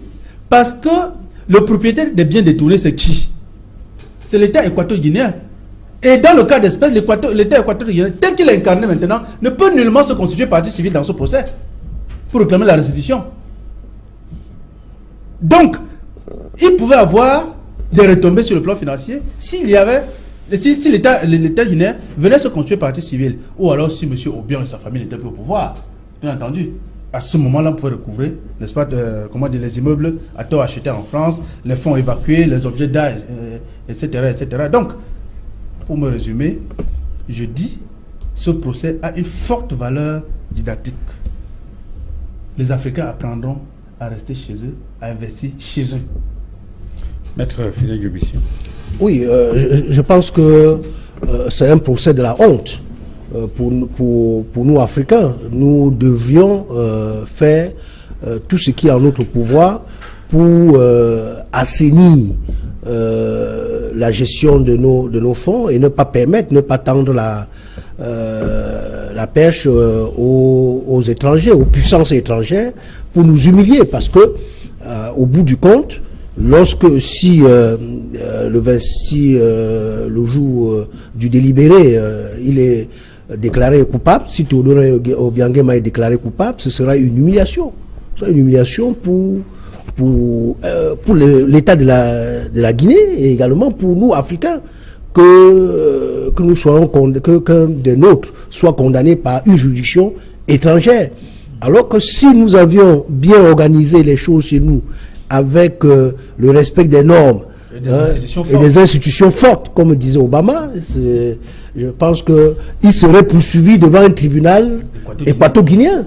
Et là, notre image devrait être préservée. Et pour cela, il faudrait effectivement qu'au sein des États, qu'il y ait une vraie justice, un vrai pouvoir judiciaire fort, indépendant, dans un système où les pouvoirs sont effectivement séparés. C'est la planche du salut. Okay. C'est la planche du salut. Patient donc sur cette question-là. Oui, s'il te plaît, très rapidement, avec ta permission, quand même, il y a quelque chose qui a été dit par Maître tout à l'heure. Je pense que ça résume la problématique de ce débat d'aujourd'hui.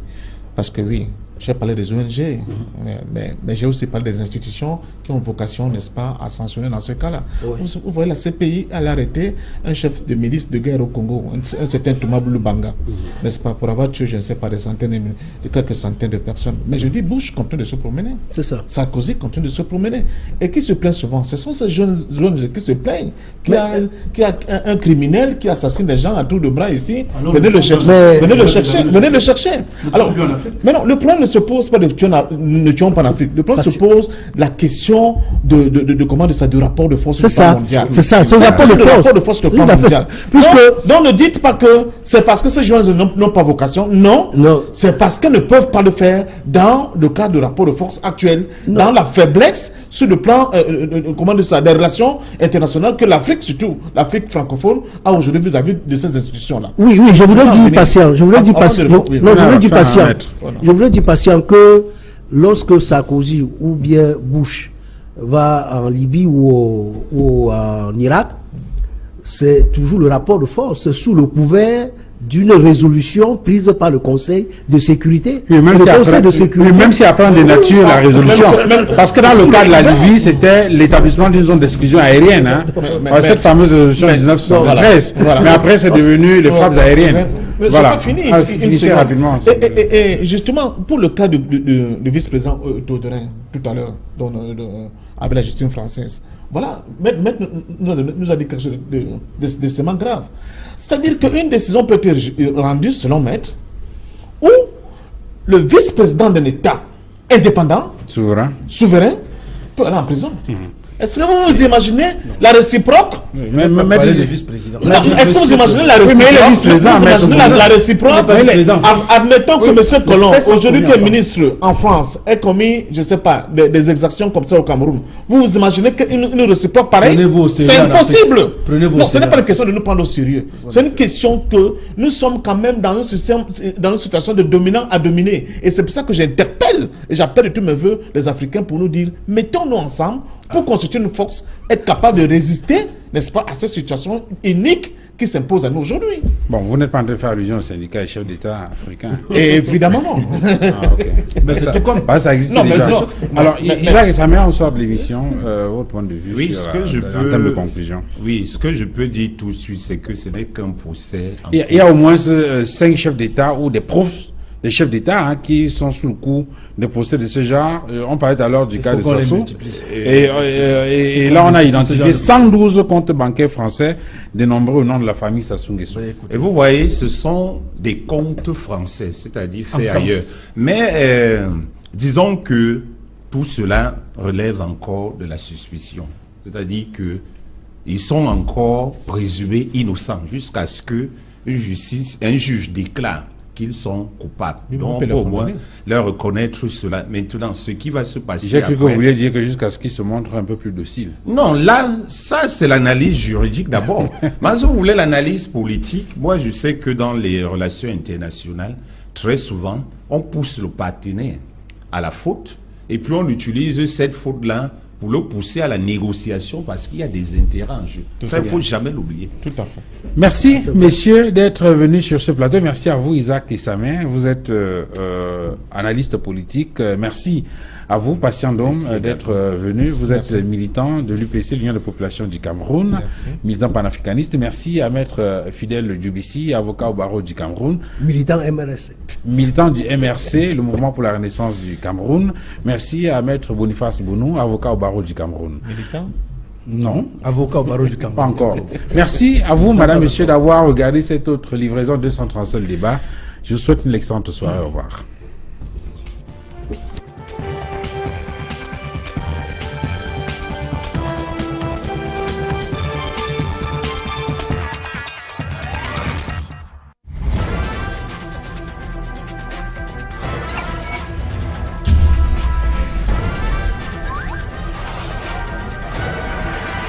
Equinox.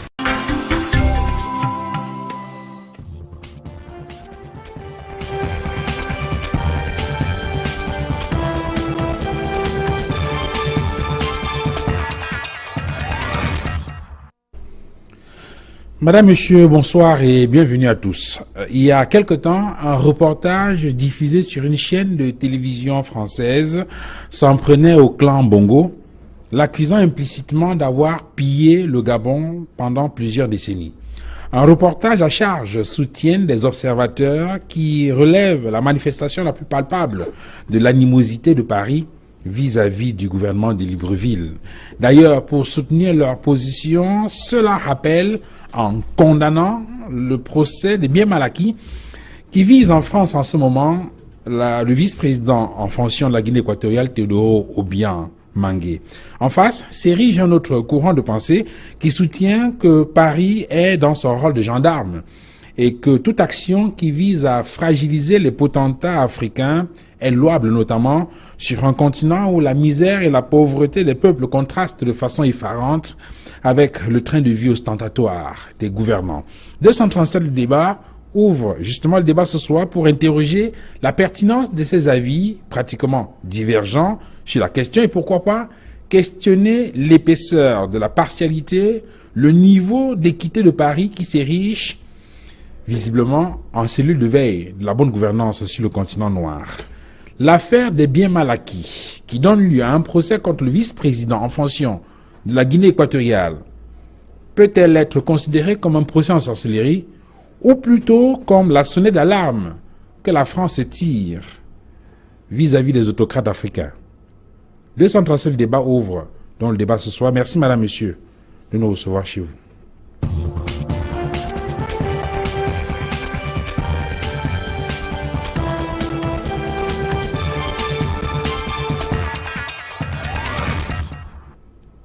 Voilà. Bonjour, bonsoir. Bonsoir Duval, bonsoir aux copanélistes. Et merci d'être venu sur ce plateau. Le plaisir est le mien. Voilà, je vous présenterai de façon très simple comme avocat au barreau du Cameroun. Tout simplement, merci infiniment d'être venu. C'est vrai qu'on vous voit très actif sur d'autres terrains, notamment la question de défense des droits de l'homme. Donc, merci infiniment d'avoir accepté de venir échanger avec nous sur ce plateau. J'introduis Isaac Essamé, bonsoir. Bonsoir Duval, bonsoir à tous. Merci d'être venu sur ce plateau. C'est moi qui vous remercie de m'avoir invité. Voilà, vous êtes consultant sur les questions de décentralisation et très attentif aux questions politiques, notamment les questions qui touchent l'actualité internationale. Infiniment merci d'avoir accepté donc de venir discuter avec nous ce soir. Merci. Patient Dom, bonsoir. Bonsoir Duval. Merci d'être venu. Très heureux d'être sur ce plateau aujourd'hui. Bonsoir à mes amis copanélistes. Voilà, vous êtes homme politique et militant de l'UPC. Exactement. Et j'aime bien préciser que vous êtes militant panafricaniste. Merci Patient d'être venu sur ce plateau. Maître Fidèle Djubissi, bonsoir. Bonsoir Duval. Merci d'être venu. Le plaisir est le mien de me retrouver une fois de plus sur ce plateau pour échanger avec les copanélistes et éclairer davantage les auditeurs télévision Equinox. Alors, puisque vous avez la parole, vous la gardez, Maître Fidèle Dubissi, je pose la question de façon très simple, de façon tranchée, pour ouvrir le débat. Au nom de quoi la France ouvre un procès en France contre un chef d'État africain? Oh, oui, si la France ouvre un procès sur son territoire, elle doit certainement s'appuyer sur les règles, sur certaines règles établies par le législateur français. Et lorsqu'on observe, lorsqu'on lit le code pénal français, il se dégage au moins 3 règles sur la base desquelles les juridictions françaises peuvent s'appuyer pour juger des personnes ayant commis des infractions sur un territoire étranger et non pas sur le territoire français. Donc la première règle, c'est quoi? C'est la règle de la compétence nationale qu'on appelle, qui est dégagée du principe de la territorialité. Dans le code pénal français, je pense à l'article 113, il est dégagé que les juridictions françaises sont compétentes pour connaître des infractions commises sur le territoire français, c'est-à-dire la loi pénale française s'applique aux infractions commises sur le territoire de la République française. Et dans cette règle, toutes les infractions qui sont commises sur le territoire français sont poursuivies, peuvent être connues par les juridictions françaises. Mais on ajoute que lorsque un des éléments constitutifs de l'infraction est commis sur le territoire étranger, l'infraction est réputée avoir été commise sur le territoire français. Et la deuxième règle, c'est ce qu'on appelle la règle de l'extension de la compétence nationale. Dans la règle de l'extension de la compétence nationale, il y a 2 cas de figure. Le premier cas de figure, c'est celui où l'infraction qui est commise, il y a un Français. Donc dans l'infraction commise est impliqué un national français. C'est-à-dire l'infraction est commise à l'étranger, mais il y a un Français, un national français qui est impliqué. Qu'il soit auteur ou victime. Là, les juridictions françaises. Les infractions, c'est quoi? C'est le blanchiment. C'est exact. C'est le blanchiment de l'argent. En réalité, l'argent arrive en France, on le recycle à travers l'achat des cylindrées, à travers l'achat des immeubles. Et c'est cela qui constitue l'infraction commise sur le territoire français. Maître Bounou, 2 questions pour permettre peut-être aux téléspectateurs de bien comprendre et peut-être donner également la possibilité aux analystes politiques sur le plateau de dire quelque chose. La première, c'est en rapport avec les éléments qui sont produits par la défense. Tout à l'heure, on a parlé, donc, ils ont indiqué qu'ils vont saisir, je crois, la Cour pénale internationale parce qu'il y a l'image de la Guinée équatoriale qui est traînée dans la boue. Et la deuxième chose, c'est que la Guinée équatoriale ne se plaint pas. Et donc, on ne s'est pas constitué partie civile dans l'affaire. On peut donc interroger l'opportunité de cette affaire-là. Une affaire qui, dites-vous, a commencé en 2007. Le sentiment qu'on a, c'est que, après avoir déclenché l'affaire, on a fait planer comme une espèce d'épée de Damoclès sur la tête des gouvernants équato-guinéens pour essayer de les dociliser. Au point où, se rendant compte qu'ils continuaient à s'entêter dans leur face-à-face ou bien dans leur jeu face à Paris, eh bien, on a décidé donc d'aller plus loin et de passer à la vitesse supérieure. Est-ce qu'il n'y a pas une dimension fortement politique dans cette affaire que vous analysez sous le prisme du droit, tout simplement? Non, il peut avoir une dimension politique. Mais restons-en d'abord aux faits. Il faut toujours avoir à l'esprit que parmi les victimes dans cette affaire se trouve une dizaine d'associations équato-guinéennes qui se plaignent dans cette affaire. Il faut également se dire que Transparency, ce n'est pas une association française. Son siège est en Allemagne. C'est exact. Sont exacts. En réalité, c'est des associations qui sont là, qui sont chargées de défendre des intérêts généraux. Ils ne défendent pas les intérêts d'un pays. Vous parlez un peu comme le conseil Marcini, je crois, de M.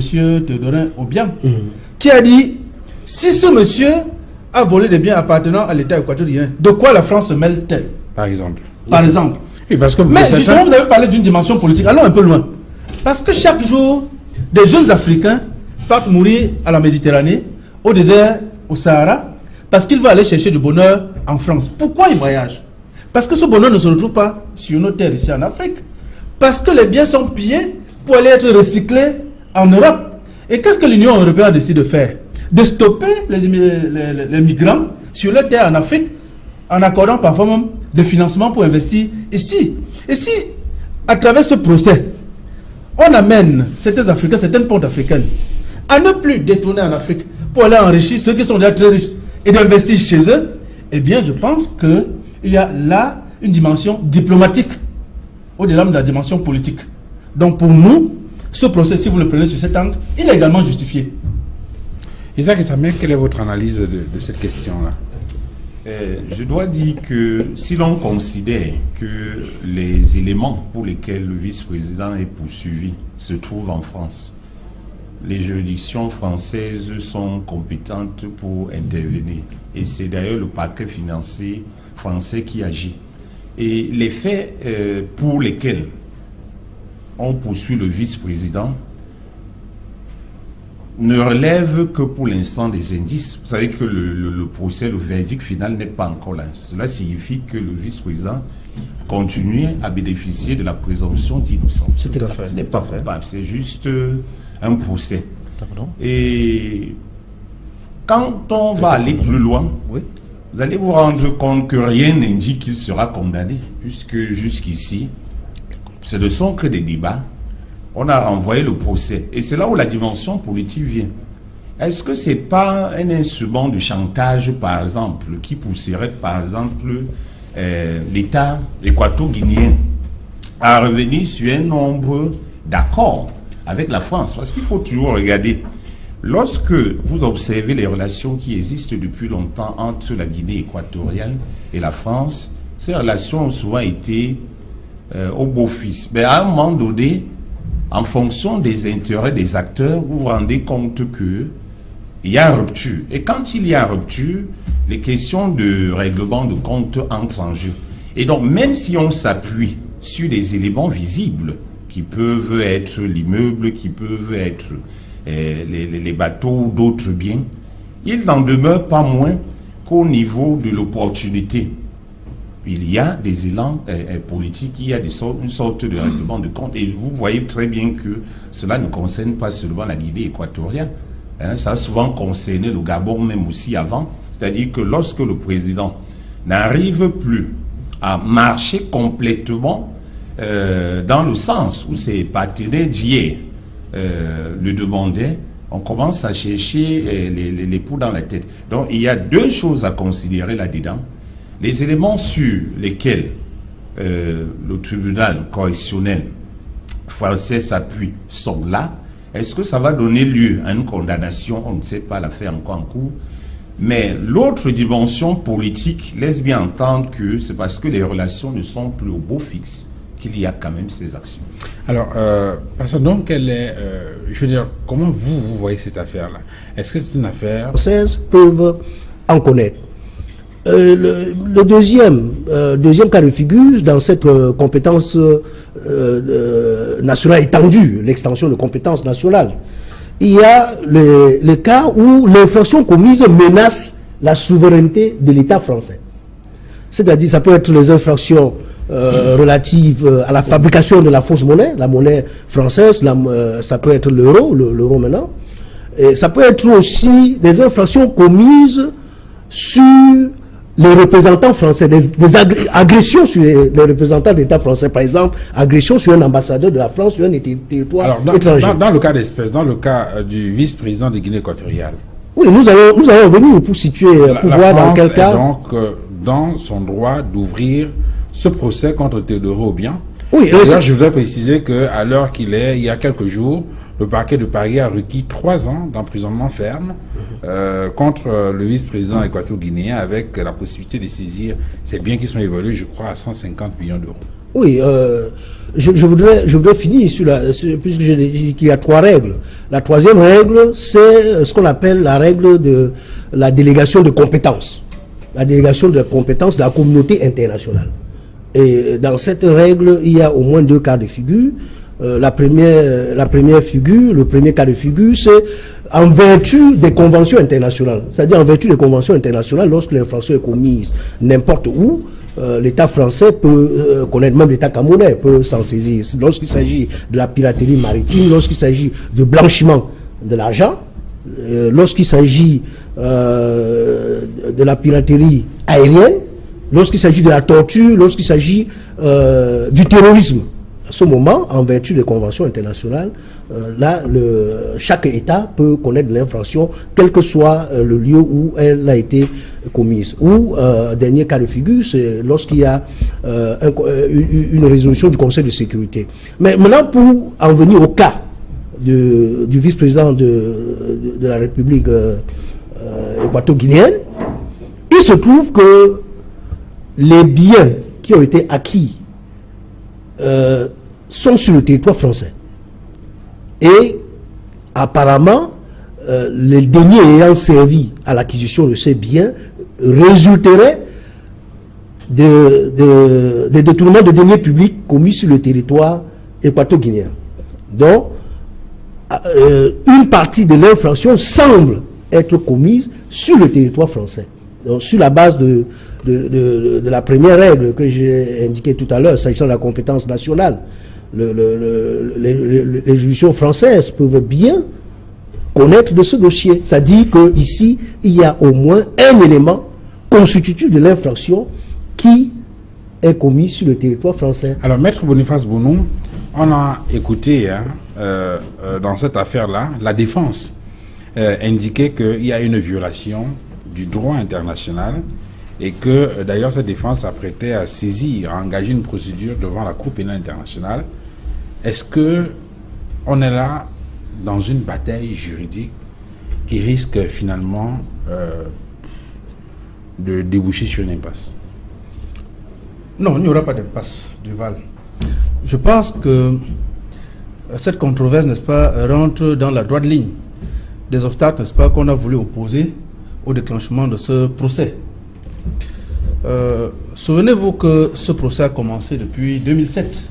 Cette procédure commence en 2007 par des plaintes déposées par Transparency International et l'association Sherpa. Et le gouvernement équato-guinéen, n'est-ce pas, à travers ses conseils, a essayé de torpiller cette procédure en refusant, n'est-ce pas, aux tribunaux français, n'est-ce pas, le droit, la compétence de connaître cette affaire.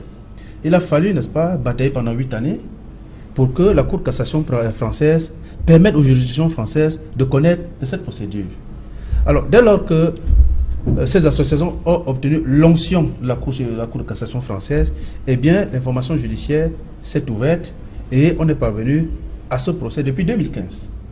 Et depuis 2015 également, on a développé des manœuvres pour empêcher, n'est-ce pas, la phase de jugement. Alors, donc, il nous est revenu qu'ils ont saisi plutôt la Cour internationale de justice pour qu'elle dise si l'immeuble appartenant, n'est-ce pas, qui a une nature diplomatique, aujourd'hui, n'est-ce pas, peut être saisi par la France, peut faire l'objet d'un jugement par la France. Mais ce n'est pas ça le véritable problème de droit. On est en train de juger un individu pour des infractions. Donc, la majeure partie des faits se retrouvent commises sur le territoire français. L'immunité de l'immeuble qui fait partie de l'objet du délit, du corps de délit, ça viendra après, dans l'exécution de la décision, n'est-ce pas, qui sera rendue par les tribunaux français. Mais pas maintenant. Que le droit soit d'abord dit, et j'adhère entièrement à ce que mon confrère Joël Fidèle a dit tout à l'heure, les faits sont commis pour moi, d'ailleurs, sur le territoire français, parce que le parquet français dit, nous avons des preuves comment on dit ça, de l'envoi de sommes d'argent, du transfert de sommes d'argent, merci, de la Guinée équatoriale à la France, via la société qu'il a créée avec les ressortissants de la Malaisie, via le trésor équato-guinéen. Fondamentalement judiciaire, où il doit y avoir derrière des relents fortement politiques. Il faut d'abord commencer par remercier le brillant exposé de nos deux avocats sur le plateau. Je pense qu'ils ont expliqué les mécanismes, n'est-ce pas, qui régissent la justice dans ce cas précis. On peut tout simplement déplorer que peut-être que on va constater que certains pays, surtout les pays occidentaux, ont outrepassé même ces données-là, au point de s'arroger ce qu'ils appellent cette dimension universelle de leur justice. C'est-à-dire qu'au-delà de tout ce qui a été vraiment évoqué tout à l'heure par Maître Djoumbissi, les juridictions occidentales ont décidé que quand bien même elles ne sont pas considérées par des infractions qui auraient pu être commises ici et là, à partir du moment où ces infractions touchent à la question des droits de l'homme, elles sont en droit de se saisir de ces cas-là et de les traiter comme tels. Je peux prendre un exemple. Vous vous souvenez de l'histoire de l'ancien président chilien, n'est-ce pas, qui a eu un juge espagnol qu'on appelle Baltasar Garzón, saisi, n'est-ce pas, par des familles, n'est-ce pas, qui avaient certainement subi les conséquences de la dictature de M. Pinochet, a lancé un mandat d'arrêt contre M. Pinochet. M. Pinochet avait été bloqué en Angleterre. L'unité, comment on dit ça, l'entregent de Mme Thatcher, qui a quand même rappelé aux Anglais, attention, c'est grâce à Pinochet que nous avons remporté la guerre de Malwine. M. Pinochet aurait dû être traduit devant des tribunaux espagnols. Donc, certains pays occidentaux se sont recouverts du manteau de juge universel. Et ça, c'est une question de rapport de force. Que vous le voulez ou non, c'est-à-dire que, nonobstant ce que Maître vient de nous évoquer, s'ils estiment que M. Dival Fangwa est justiciable à leurs yeux en fonction des exactions qui auraient été commises par Dival Fangwa à Babantou, où ils n'ont aucun intérêt, ils vont se saisir de ce dossier et ils vont traiter l'affaire comme si c'est eux qui étaient impliqués dans l'affaire. Ça, c'est premièrement. Deuxièmement, ce qu'il faut dire, c'est que cette affaire-là met en lumière la question de la capacité de nos États à résister face, n'est-ce pas, à la puissance de l'Occident. Pourquoi? Parce qu'on le voit très bien, on peut faire le parallélisme informe, c'est-à-dire que si M. Obiang peut être jugé en France pour des biens mal acquis, est-ce qu'un dirigeant français comme Bolloré peut être jugé au Cameroun pour des biens mal acquis? Est-ce que M. Sarkozy peut être jugé en Libye pour ce frasque au niveau de la Libye? Cette question se pose. Est-ce que M. Sarkozy peut être jugé au niveau de la Côte d'Ivoire par rapport à ce que nous avons vu en Côte d'Ivoire? C'est des questions qu'on peut valablement se poser. Donc ça repose la question du rapport de force. Alors, donc, j'en viens donc pour dire, effectivement, je suis d'accord avec Maître tout à l'heure, les arguments qui étaient développés par l'avocat du vice-président Obiang ne pesaient pas lourd par rapport à la volonté de Paris de dire à la Guinée équatoriale que, à partir du moment où, et là je rejoins le dernier intervenant, tu te considères dans le précaré français comme un petit troublion, nous avons la possibilité de te démontrer que nous avons des mesures de rétorsion pour te remettre dans les rangs. Et effectivement, en ce qui concerne la Guinée équatoriale, à partir du moment où le président Obiang avait mis le doigt dans ce qu'on appelle par rapport au CFA, hein, la fameuse caisse là, comment on vous appelle encore, le nom m'échappe. Non, par rapport au CFA, la fameuse caisse de compensation, là on ne sait jamais où est parti tout l'argent qu'on appelle. Non, oh là là, je suis en plein débat. Bon, ça va revenir. Il a dit, mais on nous dit que notre argent doit transiter par là quand nous faisons du commerce avec l'extérieur, des comptes d'opération, merci. Mais on ne sait jamais ce qu'il y a dans ces comptes d'opération en termes d'avoir. On ne sait jamais ce que ce compte d'opération a pu dégager comme intérêt. Pourquoi quand nos économies sont en difficulté, nous ne pouvons pas recourir à ces comptes d'opération pour essayer de résorber nos difficultés? À partir de ce moment-là, quand le président Obiang a mis le doigt dans cette affaire-là, vous avez vu, les affaires sont déclenchées contre lui. Tout s'est emballé. Et à partir de ce moment-là, le vice-président Théodorin Obiang Nguema n'a plus commandé ça, le sommeil tranquille. Mais après l'avoir dit quand même, maintenant qu'on l'a dit, il faut aussi noter quand même. Il faut dire à nos dirigeants d'arrêter. Il faut dire à nos dirigeants d'arrêter. La gabégie qui est propre à nos dirigeants, leur manière de se comporter vis-à-vis de nos peuples d'abord, de leur peuple au peuple, et la manière dont ils jouent avec la fortune publique, je pense qu'il faut qu'ils arrêtent. Parce que, de toute façon, c'est eux qui m'ont donné les verges à l'extérieur pour que se fasse lacérer le dos violemment, comme ce que nous voyons avec le cas de la Guinée équatoriale. Avant de revenir sur cette question, Maître Philin Djoubissi, vu sous cet angle-là, je veux dire, à partir du développement que vous avez fait, on a le sentiment que rien ne peut donc finalement échapper à cette justice française. Parce qu'en prenant les règles que vous avez évoquées, dans tous les cas et dans toutes les situations, ils sont capables de se saisir de toute affaire et de juger et de mettre qui ils veulent en prison. Parce que là, c'est vraiment étendu. Vous avez parlé de compétences nationales, de compétences élargies ou étendues. Ça veut dire que, un peu comme pour reprendre la caricature faite tout à l'heure par patient, on est capable d'aller vous chercher n'importe où. Il a pris Babantou, je parlais de Kolofata, ou je ne sais pas à qui Sangani, je ne sais pas où, hein, et vous retrouvez là-bas et vous jugez et vous punir. Parce que finalement, cette justice-là donne des bras tellement longs.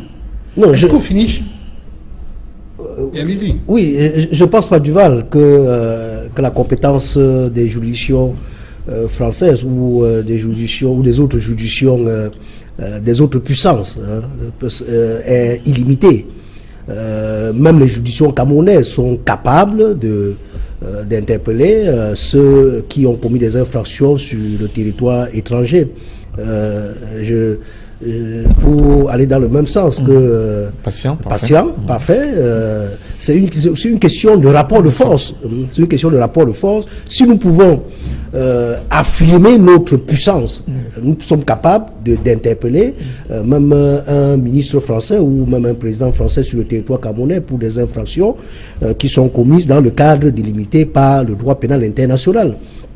Parce que lorsqu'on parle de compétences par délégation de la communauté internationale, cette compétence n'est pas illimitée. On dit c'est en vertu des conventions internationales. Et les conventions internationales ont indiqué les infractions pour lesquelles les juridictions peuvent revendiquer la compétence universelle.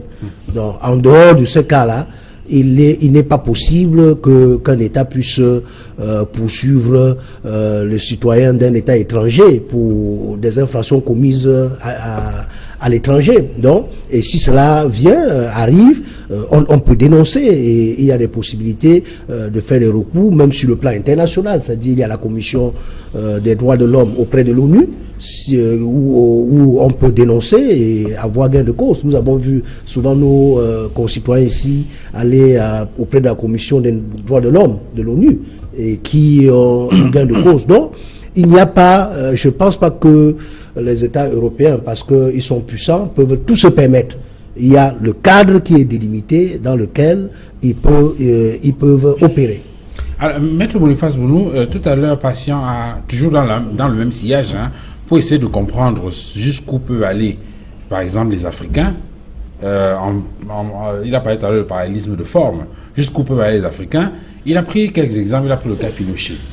On pourrait ajouter le cas Noriega. On pourrait ajouter d'autres cas. En Afrique, il a parlé tout à l'heure de l'implication de la France dans le renversement de Kadhafi, ou bien de la fin de la crise politique entre Griffes en Côte d'Ivoire. Les uns et les autres reviennent très souvent sur les frasques des forces de l'ONU, c'est-à-dire les États-Unis et la France, par exemple, dans le génocide rwandais, entre autres. Alors, récemment au Cameroun, avec l'accident des Zeka, beaucoup ont commencé à parler de la nécessité qu'il y avait de déclencher une procédure contre le groupe français qui a racheté la nationale de chemin de fer, entre autres.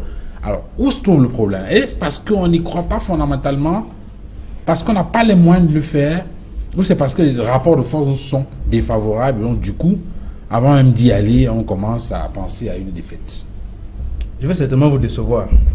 Je pense que le problème tire ses sources dans l'incapacité des Africains à se mettre ensemble.